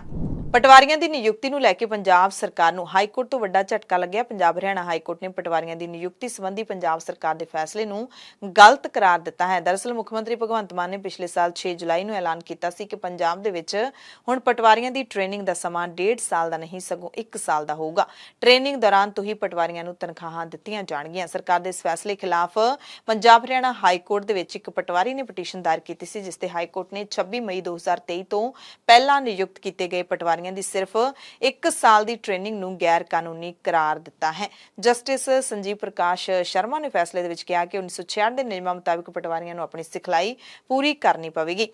ਜੇ ਨਿਯੁਕਤੀ ਤੋਂ ਬਾਅਦ ਪਟਵਾਰੀਆਂ ਨੂੰ ਤਨਖਾਹ ਦਿੱਤੀ ਗਈ ਸੀ ਤਾਂ ਉਸ ਨੂੰ ਟ੍ਰੇਨਿੰਗ ਸਟਾਈਪੈਂਡ ਤੋਂ ਬਾਅਦ ਦੁਬਾਰਾ ਤੈਅ ਕੀਤਾ ਜਾਵੇ। ਅਦਾਲਤ ਨੇ ਵੀ ਸਪਸ਼ਟ ਕੀਤਾ ਕਿ ਪਟੀਸ਼ਨ ਦਾਇਰ ਕਰਨ ਵਾਲਾ ਪਟਵਾਰੀ ਪਹਿਲਾਂ ਨਿਯੁਕਤ ਸੀ, ਇਸ ਲਈ ਉਸ ਨੂੰ ਨੌਕਰੀ ਦੇ ਵਿੱਚ ਸੀਨੀਅਰਤਾ ਦਿੱਤੀ ਜਾਵੇ। ਦਰਅਸਲ ਪਟੀਸ਼ਨ ਦਾਇਰ ਕਰਨ ਵਾਲੇ ਪਟਵਾਰੀ ਨੇ ਕਿਹਾ ਸੀ ਕਿ ਉਹਨਾਂ ਨੇ 1.5 ਸਾਲ ਦੀ ਟ੍ਰੇਨਿੰਗ ਲਈ ਸੀ, ਜਦਕਿ ਉਹਨਾਂ ਤੋਂ ਬਾਅਦ ਨਿਯੁਕਤ ਹੋਏ ਪਟਵਾਰੀਆਂ ਨੂੰ 1 ਸਾਲ ਦੀ ਟ੍ਰੇਨਿੰਗ ਦਿੱਤੀ ਗਈ ਹੈ, ਜਿਹੇ ਵਿੱਚ 1 ਸਾਲ ਦੀ ਟ੍ਰੇਨਿੰਗ ਲੈਣ ਵਾਲਿਆਂ ਨੂੰ ਉਹਨਾਂ ਤੋਂ ਬਾਅਦ ਨਿਯੁਕਤ ਕੀਤਾ ਗਿਆ ਤੇ ਉਹਨਾਂ ਤੋਂ ਸੀਨੀਅਰ ਬਣ ਗਏ, ਯਾਨੀ ਕਿ ਪਹਿਲਾਂ ਉਹਨਾਂ ਨੂੰ ਜਿਹੜਾ ਹੈਗਾ ਸੀਨੀਅਰਤਾ ਮਿਲ ਗਈ। ਪਟੀਸ਼ਨ ਨੂੰ ਸਵੀਕਾਰ ਕਰਦਾ ਹਾਈ ਕੋਰਟ ਨੇ ਕਿਹਾ ਕਿ 26 ਮਈ ਤੋਂ ਪਹਿਲਾਂ ਨਿਯੁਕਤ ਕੀਤੇ ਪਟਵਾਰੀਆਂ ਨੂੰ ਨਿਯਮਾਂ ਮੁਤਾਬਿਕ 1.5 ਸਾਲ ਦੀ ਸਿਖਲਾਈ ਹੀ ਲੈਣੀ ਪਵੇਗੀ। CBSE ਨੇ 10ਵੀਂ ਤੇ 12ਵੀਂ ਜਮਾਤ ਦੀਆਂ ਪ੍ਰੀਖਿਆਵਾਂ ਦੇ ਸੈਂਪਲ ਪੇਪਰ ਜਾਰੀ ਕਰ ਦਿੱਤੇ ਨੇ, ਜਿਨ੍ਹਾਂ ਦੇ ਵਿੱਚ ਮਾਰਕਿੰਗ ਸਕੀਮ ਤੇ ਪੈਟਰਨ ਦੀ ਜਾਣਕਾਰੀ ਦਿੱਤੀ ਗਈ ਹੈ। CBSE ਵੱਲੋਂ ਬੋਰਡ ਜਮਾਤਾਂ ਦੀਆਂ ਪ੍ਰੀਖਿਆਵਾਂ ਅਗਲੇ ਸਾਲ 15 ਫਰਵਰੀ ਨੂੰ ਸ਼ੁਰੂ ਹੋਣਗੀਆਂ, 10 ਅਪ੍ਰੈਲ ਤੱਕ ਚੱਲਣਗੀਆਂ। ਬੁਲੇਟਿਨ ਦੇ ਵਿੱਚ ਕੁਝ ਖਾਸ ਤੇ ਵੱਡੀਆਂ ਖਬਰਾਂ ਪੂਰੇ ਭਾਰਤ ਅਤੇ ਪੂਰੀ ਦੁਨੀਆ ਤੋਂ। ਭਾਰਤ ਦੇ ਵਿੱਚ ਸੰਸਦ ਦਾ ਮੌਨਸੂਨ ਸੈਸ਼ਨ ਹੈ ਜਿਹੜਾ ਉਹ 20 ਜੁਲਾਈ ਤੋਂ ਸ਼ੁਰੂ ਹੋਣ ਜਾ ਰਿਹਾ ਹੈ ਤੇ ਵੀਰਵਾਰ ਤੋਂ ਸ਼ੁਰੂ ਹੋਣ ਜਾ ਰਹੇ ਮੌਨਸੂਨ ਸੈਸ਼ਨ ਤੋਂ ਇੱਕ ਦਿਨ ਪਹਿਲਾਂ 19 ਜੁਲਾਈ ਯਾਨੀ ਕਿ ਕੱਲ ਨੂੰ ਸਰਕਾਰ ਨੇ ਸਰਬ ਪਾਰਟੀ ਮੀਟਿੰਗ ਬੁਲਾਈ ਹੈ। ਸੈਸ਼ਨ ਚਲਾਉਣ ਦੇ ਲਈ ਸਾਰੀਆਂ ਪਾਰਟੀਆਂ ਦੇ ਨਾਲ ਵਿਚਾਰ ਵਟਾਂਦਰਾ ਕੀਤਾ ਜਾਊਗਾ। ਸੰਸਦੀ ਮਾਮਲਿਆਂ ਦੇ ਮੰਤਰਾਲੇ ਮੁਤਾਬਿਕ ਕੱਲ ਨੂੰ ਸੰਸਦ ਦੇ ਮੌਨਸੂਨ ਸੈਸ਼ਨ ਦੀ ਪੂਰਵ ਸੰਧਿਆ ਤੇ ਦੋਵਾਂ ਸਦਨਾਂ ਦੇ ਸਾਰੀਆਂ ਸਿਆਸੀ ਪਾਰਟੀਆਂ ਦੇ ਲੀਡਰਾਂ ਦੀ ਬੈਠਕ ਬਾਅਦ ਦੁਪਹਿਰ 3 ਵਜੇ ਸੰਸਦ ਦੇ ਲਾਇਬ੍ਰੇਰੀ ਭਵਨ ਦੇ ਵਿੱਚ ਬੁਲਾਈ ਗਈ ਹੈ। ਮੌਨਸੂਨ ਸੈਸ਼ਨ 20 ਜੁਲਾਈ ਤੋਂ ਲੈ ਕੇ 11 ਅਗਸਤ ਤੱਕ ਚੱਲੇਗਾ। ਦੋਵਾਂ ਸਦਨਾਂ ਦੀਆਂ ਕੁੱਲ 17 ਬੈਠਕਾਂ ਹੋਣ ਦੀ ਸੰਭਾਵਨਾ ਹੈ। ਮੌਨਸੂਨ ਸੈਸ਼ਨ ਦੇ ਹੰਗਾਮਾਪੂਰਨ ਰਹਿਣ ਦੀ ਵੀ ਸੰਭਾਵਨਾ ਹੈ ਤੇ ਇਹ ਸੈਸ਼ਨ ਉਦੋਂ ਬੁਲਾਇਆ ਜਾ ਰਿਹਾ ਹੈ ਜਦੋਂ ਅੱਜ ਭਾਰਤ ਦੇ ਵਿੱਚ ਮੁੱਖ ਵਿਰੋਧੀ ਪਾਰਟੀਆਂ ਨੇ ਇੰਡੀਆ ਨਾਮ ਦੇ ਨਵੇਂ ਗੱਠਜੋੜ ਦਾ ਐਲਾਨ ਕਰ ਦਿੱਤਾ ਤੇ ਅੱਜ ਹੀ ਐਨਡੀਏ ਨੇ ਵੱਖ-ਵੱਖ ਪਾਰਟੀਆਂ ਦੀ ਮੀਟਿੰਗ ਬੁਲਾਈ। ਕੇਂਦਰੀ ਗ੍ਰਹਿ ਮੰਤਰੀ ਅਮਿਤ ਸ਼ਾਹ ਨੇ ਅੱਜ ਸੈਂਟਰਲ ਰਜਿਸਟਰਾਰ ਸਹਾਰਾ ਰਿਫੰਡ ਪੋਰਟਲ ਲਾਂਚ ਕੀਤਾ ਹੈ। ਇਸ ਦਾ ਟੀਚਾ ਸਹਾਰਾ ਗਰੁੱਪ ਦੀਆਂ 4 ਸਹਿਕਾਰੀ ਸਭਾਵਾਂ ਦੇ ਵਿੱਚ ਜਮ੍ਹਾਂ ਹੋਈ ਲੋਕਾਂ ਦੀ ਕਰੋੜਾਂ ਰੁਪਈਆਂ ਦੀ ਰਕਮ ਵਾਪਸ ਕਰਨਾ ਹੈ। ਇਸ ਨੂੰ ਇਤਿਹਾਸਿਕ ਪਲ ਦੱਸਦਿਆਂ ਕੇਂਦਰੀ ਮੰਤਰੀ ਨੇ ਕਿਹਾ ਕਿ ਪਹਿਲੀ ਵਾਰੀ ਹੋ ਰਿਹਾ ਹੈ ਜਦੋਂ ਜਮ੍ਹਾਂਕਰਤਾਵਾਂ ਨੂੰ ਅਜਿਹੇ ਕੇਸ ਵਿੱਚ ਰਿਫੰਡ ਮਿਲੇਗਾ ਜਿਹਦੇ ਵਿੱਚ ਕਈ ਏਜੰਸੀਆਂ ਸ਼ਾਮਲ ਨੇ। ਸ਼ਾਹ ਨੇ ਜਮ੍ਹਾਂ ਕਰਨ ਵਾਲਿਆਂ ਨੂੰ ਭਰੋਸਾ ਦਿਵਾਇਆ ਕਿ ਹੁਣ ਕੋਈ ਵੀ ਉਹਨਾਂ ਦੇ ਪੈਸੇ ਨੂੰ ਰੋਕ ਨਹੀਂ ਸਕਦਾ। ਉਹਨਾਂ ਨੂੰ ਪੋਰਟਲ ਤੇ ਰਜਿਸਟ੍ਰੇਸ਼ਨ ਦੇ 45 ਦਿਨਾਂ ਦੇ ਅੰਦਰ ਰਿਫੰਡ ਮਿਲ ਜਾਏਗਾ। ਮਹਿਲਾ ਪਹਿਲਵਾਨਾਂ ਦੇ ਜਿਨਸੀ ਸ਼ੋਸ਼ਣ ਦੇ ਮਾਮਲੇ ਵਿੱਚ ਅੱਜ ਬੀਜੇਪੀ ਦੇ ਸੰਸਦ ਮੈਂਬਰ ਤੇ ਭਾਰਤੀ ਕੁਸ਼ਤੀ ਮਹਾਸੰਘ ਦੇ ਸਾਬਕਾ ਪ੍ਰਧਾਨ ਬ੍ਰਿਜ ਭੂਸ਼ਣ ਸ਼ਰਨ ਸਿੰਘ ਨੇ ਦਿੱਲੀ ਅਦਾਲਤ ਦੇ ਵਿੱਚ ਪੇਸ਼ੀ ਭੁਗਤੀ ਤੇ ਜ਼ਮਾਨਤ ਮੰਗੀ ਤੇ ਅਦਾਲਤ ਨੇ ਉਸ ਨੂੰ 2 ਦਿਨਾਂ ਦੀ ਅੰਤਰਿਮ ਜ਼ਮਾਨਤ ਦੇ ਦਿੱਤੀ ਹੈ। ਪੱਕੀ ਜ਼ਮਾਨਤ ਮੰਗਣ ਬਾਰੇ ਦਲੀਲਾਂ ਵੀਰਵਾਰ ਨੂੰ ਸੁਣੀਆਂ ਜਾਣਗੀਆਂ। यूपी पुलिस के अतवाद विरोधी दस्ते ने अज लगातार दूसरे दिन पाकिस्तानी नागरिक सीमा हैदर तो पुछ पड़ताल की, जो मई दे विच गैर कानूनी ढंग नाल भारत विच दाखिल होई सी ते हुण ग्रेटर नोएडा दे विच अपने भारतीय साथी सचिन दे नाल रह रही सी। एटीएस सीमा दे साथी सचिन नूं भी पुछ पड़ताल लई अपने नाल लैके गई। यूपी एटीएस ने सब तो पहला सीमा ते सचिन तो सोमवार नूं नोएडा दफ्तर दे विच पुछ पड़ताल की। देर रात इन्हां नूं घर भेजिया सी। सीमा दी उमर 30 साल है, सचिन दी उमर 22 साल है। इन्हां नूं ग्रेटर नोएडा पुलिस ने 4 जुलाई ਨੂੰ गिरफ्तार ਕੀਤਾ ਸੀ। 7 ਜੁਲਾਈ ਨੂੰ ਦੋਵਾਂ ਨੂੰ ਅਦਾਲਤ ਨੇ ਜ਼ਮਾਨਤ ਦੇ ਦਿੱਤੀ ਸੀ। ਅਰਬਪਤੀ ਕਾਰੋਬਾਰੀ ਜਿਸ ਨੂੰ ਸਰਕਾਰ ਦਾ ਮਿੱਤਰ ਕਿਹਾ ਜਾਂਦਾ ਹੈ ਗੌਤਮ ਅਡਾਨੀ ਨੇ ਅੱਜ ਮੁੜ ਦਾਅਵਾ ਕੀਤਾ ਕਿ ਹਿੰਡਨਬਰਗ ਦੀ ਰਿਪੋਰਟ ਝੂਠੀ ਸੀ ਤੇ ਇਹ ਦੋਸ਼ ਉਹਨਾਂ ਦੇ ਗਰੁੱਪ ਨੂੰ ਬਦਨਾਮ ਕਰਨ ਦੇ ਲਈ ਲਾਏ ਗਏ ਸਨ। ਅਡਾਨੀ ਨੇ ਆਪਣੀਆਂ ਸਾਰੀਆਂ ਕੰਪਨੀਆਂ ਦੇ ਆਮ ਇਜਲਾਸ ਨੂੰ ਦੱਸਿਆ ਕਿ ਇਸ ਸਾਲ ਗਣਤੰਤਰ ਦਿਵਸ ਤੋਂ ਇੱਕ ਦਿਨ ਪਹਿਲਾਂ ਵਾਲੀ ਸ਼ਾਮ ਨੂੰ ਅਮਰੀਕੀ ਹਿੰਡਨਬਰਗ ਰਿਸਰਚ ਦੇ ਵੱਲੋਂ ਰਿਪੋਰਟ ਅਜਿਹੇ ਸਮੇਂ ਪ੍ਰਕਾਸ਼ਿਤ ਕੀਤੀ ਗਈ ਜਦੋਂ ਗਰੁੱਪ ਸਭ ਤੋਂ ਵੱਡੀ ਜਨਤਕ ਪੇਸ਼ਕਸ਼ ਸ਼ੁਰੂ ਕਰਨ ਦੀ ਯੋਜਨਾ ਬਣਾ ਰਿਹਾ ਸੀ। ਰਿਪੋਰਟ ਗਲਤ ਜਾਣਕਾਰੀ ਤੇ ਬੇਬੁਨਿਆਦ ਦੋਸ਼ਾਂ ਦੇ ਨਾਲ ਕਹਿੰਦੇ ਤਿਆਰ ਕੀਤੀ ਗਈ ਸੀ। ਜ਼ਿਆਦਾਤਰ 2014 ਤੋਂ ਲੈ ਕੇ 2015 ਦੇ 2004 ਤੋਂ ਲੈ ਕੇ 2015 ਦੇ ਦੋਸ਼ ਸਨ। ਉਸ ਵਕਤ ਕਹਿੰਦੇ ਅਧਿਕਾਰੀਆਂ ਨੇ ਸਾਰੇ ਦੋਸ਼ਾਂ ਦਾ ਨਿਬੇੜਾ ਕਰ ਦਿੱਤਾ ਸੀ। ਰਿਪੋਰਟ ਜਾਣਬੁੱਝ ਕੇ ਤਿਆਰ ਕੀਤੀ ਗਈ ਸੀ। ਮਕਸਦ ਕੰਪਨੀ ਦੇ ਸ਼ੇਅਰਾਂ ਦੀ ਕੀਮਤ ਵਿੱਚ ਥੋੜੇ ਸਮੇਂ ਦੇ ਲਈ ਡੇਗਣਾ ਤੇ ਅਕਸ ਨੂੰ ਖਰਾਬ ਕਰਨਾ ਸੀ। ਸੁਪਰੀਮ ਕੋਰਟ ਨੇ ਮਾਣਹਾਨੀ ਦੇ ਮਾਮਲੇ ਵਿੱਚ ਗੁਜਰਾਤ ਹਾਈ ਕੋਰਟ ਦੇ ਫੈਸਲੇ ਨੂੰ ਚੁਣੌਤੀ ਦੇਣ ਵਾਲੀ ਕਾਂਗਰਸ ਲੀਡਰ ਰਾਹੁਲ ਗਾਂਧੀ ਦੀ ਪਟੀਸ਼ਨ ਤੇ 21 ਜੁਲਾਈ ਨੂੰ ਸੁਣਵਾਈ ਕਰਨ ਲਈ ਸਹਿਮਤੀ ਦੇ ਦਿੱਤੀ ਹੈ। ਤਾਮਿਲਨਾਡੂ ਦੇ ਵਿੱਚ ਇੱਕ ਹੈਰਾਨ ਕਰਨ ਵਾਲੀ ਅਜੀਬੋ-ਗਰੀਬ ਘਟਨਾ ਵਾਪਰੀ ਹੈ। ਸਲੇਮ ਦੇ ਵਿੱਚ ਕਲੈਕਟਰ ਦਫ਼ਤਰ ਦੇ ਵਿੱਚ ਸਫਾਈ ਕਰਮਚਾਰੀ ਦੇ ਵਜੋਂ ਕੰਮ ਕਰਦੀ ਇੱਕ ਔਰਤ ਨੇ ਆਪਣੇ ਪੁੱਤਰ ਦੇ ਭਵਿੱਖ ਨੂੰ ਸੁਰੱਖਿਅਤ ਕਰਨ ਦੇ ਲਈ ਆਪਣੀ ਜਾਨ ਹੀ ਵਾਰ ਦਿੱਤੀ। ਉਸਨੇ ਤਾਮਿਲਨਾਡੂ ਸਰਕਾਰ ਤੋਂ ਆਰਥਿਕ ਮਦਦ ਲੈਣ ਦੇ ਲਈ ਚੱਲਦੀ ਬੱਸ ਮੂਹਰੇ ਛਾਲ ਮਾਰ ਕੇ ਆਪਣਾ ਜੀਵਨ ਖਤਮ ਕਰ ਦਿੱਤਾ। ਤੇਜ਼ ਰਫ਼ਤਾਰ ਬੱਸ ਦੀ ਲਪੇਟ ਵਿੱਚ ਆਉਣ ਨਾਲ 45 ਸਾਲਾ ਪਾਪਾਥੀ ਦੀ ਮੌਤ ਹੋ ਗਈ। ਉਸਨੇ ਸੜਕ ਹਾਦਸਿਆਂ ਦੇ ਵਿੱਚ ਲੋਕਾਂ ਦੀ ਮੌਤ ਪਿੱਛੋਂ ਸਰਕਾਰ ਵੱਲੋਂ ਦਿੱਤੇ ਜਾਂਦੇ ਮੁਆਵਜ਼ੇ ਬਾਰੇ ਸੁਣਿਆ ਸੀ। ਇੰਡੀਆ ਟੁਡੇ ਦੀ ਰਿਪੋਰਟ ਮੁਤਾਬਿਕ ਪੁਲਿਸ ਸੂਤਰਾਂ ਨੇ ਦੱਸਿਆ ਕਿ ਪਾਪਾਥੀ ਨੇ ਪਹਿਲਾਂ ਵੀ ਖੁਦਕੁਸ਼ੀ ਕਰਨ ਦੀ ਕੋਸ਼ਿਸ਼ ਕੀਤੀ ਸੀ। ਪੁਲਿਸ ਤੋਂ ਮਿਲੀ ਜਾਣਕਾਰੀ 'ਚ ਦੱਸਿਆ ਗਿਆ ਕਿ ਉਸੇ ਦਿਨ ਪਹਿਲਾਂ ਪਾਪਾਥੀ ਨੇ ਇੱਕ ਬੱਸ ਮੂਹਰੇ ਛਾਲ ਮਾਰਨ ਦੀ ਕੋਸ਼ਿਸ਼ ਕੀਤੀ ਸੀ ਪਰ ਉਸਦੀ ਕੋਸ਼ਿਸ਼ ਸਫਲ ਨਹੀਂ ਹੋ ਸਕੀ। ਇੱਕ ਦੁਪਹੀਆ ਵਾਹਨ ਦੇ ਨਾਲ ਟੱਕਰ ਹੋ ਗਈ ਸੀ। ਕੁਝ ਦੇਰ ਬਾਅਦ ਉਸਨੇ ਇੱਕ ਹੋਰ ਬੱਸ ਮੂਹਰੇ ਛਾਲ ਮਾਰ ਦਿੱਤੀ ਤੇ ਉਸਦੀ ਮੌਤ ਹੋ ਗਈ। ਪਾਪਾਥੀ ਆਪਣੇ ਪੁੱਤ ਦੀ ਕਾਲਜ ਦੀ ਫੀਸ ਅਦਾ ਕਰਨ ਤੋਂ ਅਸਮਰੱਥ ਸੀ। ਡਿਪਰੈਸ਼ਨ ਦੇ ਵਿੱਚ ਰਹਿੰਦੀ ਸੀ। ਕਿਸੇ ਨੇ ਉਸ ਨੂੰ ਗੁੰਮਰਾਹ ਕਰਕੇ ਕਿਹਾ ਕਿ ਜੇ ਉਹਦੀ ਸੜਕ ਹਾਦਸੇ ਵਿੱਚ ਮੌਤ ਹੋ ਜਾਂਦੀ ਹੈ ਤਾਂ ਸਰਕਾਰ ਮੁਆਵਜ਼ਾ ਦੇਵੇਗੀ। ਆਪਣੇ ਪਤੀ ਤੋਂ ਵੱਖ ਹੋਣ ਤੋਂ ਬਾਅਦ ਪਾਪਾਥੀ ਪਿਛਲੇ 15 ਸਾਲਾਂ ਤੋਂ ਆਪਣੇ ਬੱਚਿਆਂ ਨੂੰ ਕੱਲਿਆਂ ਹੀ ਪਾਲ ਰਹੀ ਸੀ ਅਤੇ ਪੁੱਤ ਦੀ ਕਾਲਜ ਦੀ ਫੀਸ ਭਰਨ ਖਾਤਰ ਉਸਨੇ ਆਪਣੀ ਜਾਨ ਦੇ ਦਿੱਤੀ ਹੈ। ਕੇਰਲਾ ਦੇ 2 ਵਾਰੀ ਮੁੱਖ ਮੰਤਰੀ ਰਹਿ ਚੁੱਕੇ ਕਾਂਗਰਸ ਦੇ ਸੀਨੀਅਰ ਲੀਡਰ ਓਮਨ ਚਾਂਡੀ ਦਾ ਅੱਜ ਤੜਕੇ ਬੰਗਲੌਰ ਦੇ ਵਿੱਚ ਦੇਹਾਂਤ ਹੋ ਗਿਆ। ਉਮਰ 79 ਸਾਲ ਦੀ ਸੀ। ਚਾਂਡੀ ਦੇ ਬੇਟੇ ਚਾਂਡੀ ਓਮਨ ਨੇ ਆਪਣੇ ਫੇਸਬੁੱਕ ਪੇਜ ਤੇ ਪੋਸਟ ਰਾਹੀਂ ਪਿਤਾ ਦੇ ਦੇਹਾਂਤ ਦੀ ਜਾਣਕਾਰੀ ਦਿੰਦਿਆਂ ਦੱਸਿਆ ਕਿ ਅੱਪਾ ਦਾ ਦੇਹਾਂਤ ਹੋ ਗਿਆ। ਕੇਰਲਾ ਸਰਕਾਰ ਨੇ ਸਾਬਕਾ ਮੁੱਖ ਮੰਤਰੀ ਦੇ ਸਨਮਾਨ ਵਜੋਂ ਮੰਗਲਵਾਰ ਨੂੰ ਯਾਨੀ ਕਿ ਅੱਜ ਜਨਤਕ ਛੁੱਟੀ ਅਤੇ 2 ਦਿਨਾਂ ਦੇ ਸੋਗ ਦਾ ਐਲਾਨ ਕੀਤਾ ਹੈ। 2026 ਦੀਆਂ ਕਾਮਨਵੈਲਥ ਗੇਮਸ ਆਸਟ੍ਰੇਲੀਆ ਦੇ ਵਿਕਟੋਰੀਆ ਸੂਬੇ ਦੇ ਵਿੱਚ ਨਹੀਂ ਹੋਣਗੀਆਂ ਕਿਉਂਕਿ ਵਿਕਟੋਰੀਆ ਸੂਬੇ ਨੇ ਅਨੁਮਾਨਿਤ ਲਾਗਤ ਵਧਣ ਕਰਕੇ 2026 ਰਾਸ਼ਟਰਮੰਡਲ ਖੇਡਾਂ ਦੀ ਮੇਜ਼ਬਾਨੀ ਛੱਡ ਦਿੱਤੀ ਹੈ। ਵਿਕਟੋਰੀਆ ਦੇ ਮੁੱਖ ਮੰਤਰੀ ਡੈਨੀਅਲ ਐਂਡਰਿਊਜ਼ ਨੇ ਕਿਹਾ ਕਿ ਉਹਨਾਂ ਦੀ ਸਰਕਾਰ ਪਿਛਲੇ ਸਾਲ ਇਹਨਾਂ ਖੇਡਾਂ ਦੀ ਮੇਜ਼ਬਾਨੀ ਦੇ ਲਈ ਸਹਿਮਤ ਹੋ ਗਈ ਸੀ।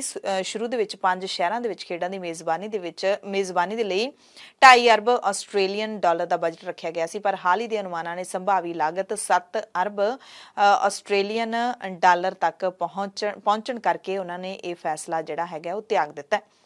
ਪਾਕਿਸਤਾਨ ਦੇ ਸਿੰਧ ਸੂਬੇ ਦੇ ਵਿੱਚ ਇਸ ਹਫ਼ਤੇ ਡਾਕੂਆਂ ਦੇ ਗਰੋਹ ਵੱਲੋਂ ਹਿੰਦੂ ਮੰਦਿਰ ਤੇ ਰਾਕੇਟ ਹਮਲੇ ਤੋਂ ਬਾਅਦ ਅਧਿਕਾਰੀਆਂ ਨੇ ਸੂਬੇ ਦੇ ਮੰਦਿਰਾਂ ਤੇ ਹਾਈ ਸਿਕਿਉਰਿਟੀ ਅਲਰਟ ਜਾਰੀ ਕਰ ਦਿੱਤਾ ਹੈ। 400 ਪੁਲਿਸ ਮੁਲਾਜ਼ਮ ਤੈਨਾਤ ਕੀਤੇ ਨੇ। ਹਮਲਾਵਰਾਂ ਨੇ ਐਤਵਾਰ ਨੂੰ ਸਿੰਧ ਸੂਬੇ ਦੇ ਕਸ਼ਮੋਰ ਇਲਾਕੇ ਦੇ ਵਿੱਚ ਮੰਦਿਰ ਅਤੇ ਨੇੜਲੇ ਹਿੰਦੂ ਘਰਾਂ ਤੇ ਹਮਲਾ ਕੀਤਾ। ਸਿੰਧ ਦੇ ਪੁਲਿਸ ਮੁਖੀ ਗੁਲਾਮ ਨਬੀ ਮੈਮਨ ਨੇ ਸੂਬੇ ਭਰ ਦੇ ਮੰਦਿਰਾਂ ਦੀ ਸੁਰੱਖਿਆ ਲਈ ਹਾਈ ਅਲਰਟ ਜਾਰੀ ਕੀਤਾ ਹੈ। ਪੁਲਿਸ ਨੇ ਮਾਮਲਾ ਵੀ ਦਰਜ ਕਰ ਲਿਆ। ਦੱਖਣੀ ਕੋਰੀਆ ਦੇ ਵਿੱਚ ਹਫ਼ਤੇ ਭਰ ਤੋਂ ਪੈ ਰਹੇ ਜ਼ੋਰਦਾਰ ਮੀਂਹ ਕਾਰਨ ਢਿੱਗਾਂ ਡਿੱਗਣ ਤੇ ਹੋਰ ਘਟਨਾਵਾਂ ਦੇ ਵਿੱਚ ਲਾਪਤਾ 10 ਲੋਕਾਂ ਦੀ ਭਾਲ ਦੇ ਲਈ ਅੱਜ ਬਚਾਅ ਮੁਹਿੰਮ ਚਲਾਈ ਗਈ। ਦੇਸ਼ ਦੀ ਫੌਜ ਨੇ ਬਚਾਅ ਕਾਰਜਾਂ ਵਿੱਚ ਸਹਾਇਤਾ ਲਈ 10,000 ਤੋਂ ਵੱਧ ਜਵਾਨਾਂ ਨੂੰ ਤੈਨਾਤ ਕੀਤਾ ਹੈ। ਦੱਖਣੀ ਕੋਰੀਆ ਵਿੱਚ 9 ਜੁਲਾਈ ਤੋਂ ਪੈ ਰਹੇ ਜ਼ਬਰਦਸਤ ਮੀਂਹ ਕਾਰਨ 41 ਲੋਕਾਂ ਦੀ ਮੌਤ ਹੋ ਚੁੱਕੀ ਹੈ, ਜਦਕਿ 9 ਜਣੇ ਲਾਪਤਾ ਨੇ, 35 ਹੋਰ ਜ਼ਖਮੀ ਨੇ।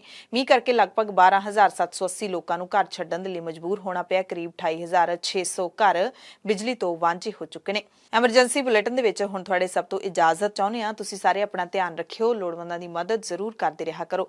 ਪੰਜਾਬ ਹੀ ਨਹੀਂ, ਹੋਰ ਬਹੁਤ ਸਾਰੇ ਸੂਬਿਆਂ ਦੇ ਵਿੱਚ ਹੜ੍ਹਾਂ ਕਰਕੇ ਲੋਕਾਂ ਨੂੰ ਮਦਦ ਦੀ ਬੜੀ ਲੋੜ ਹੈ।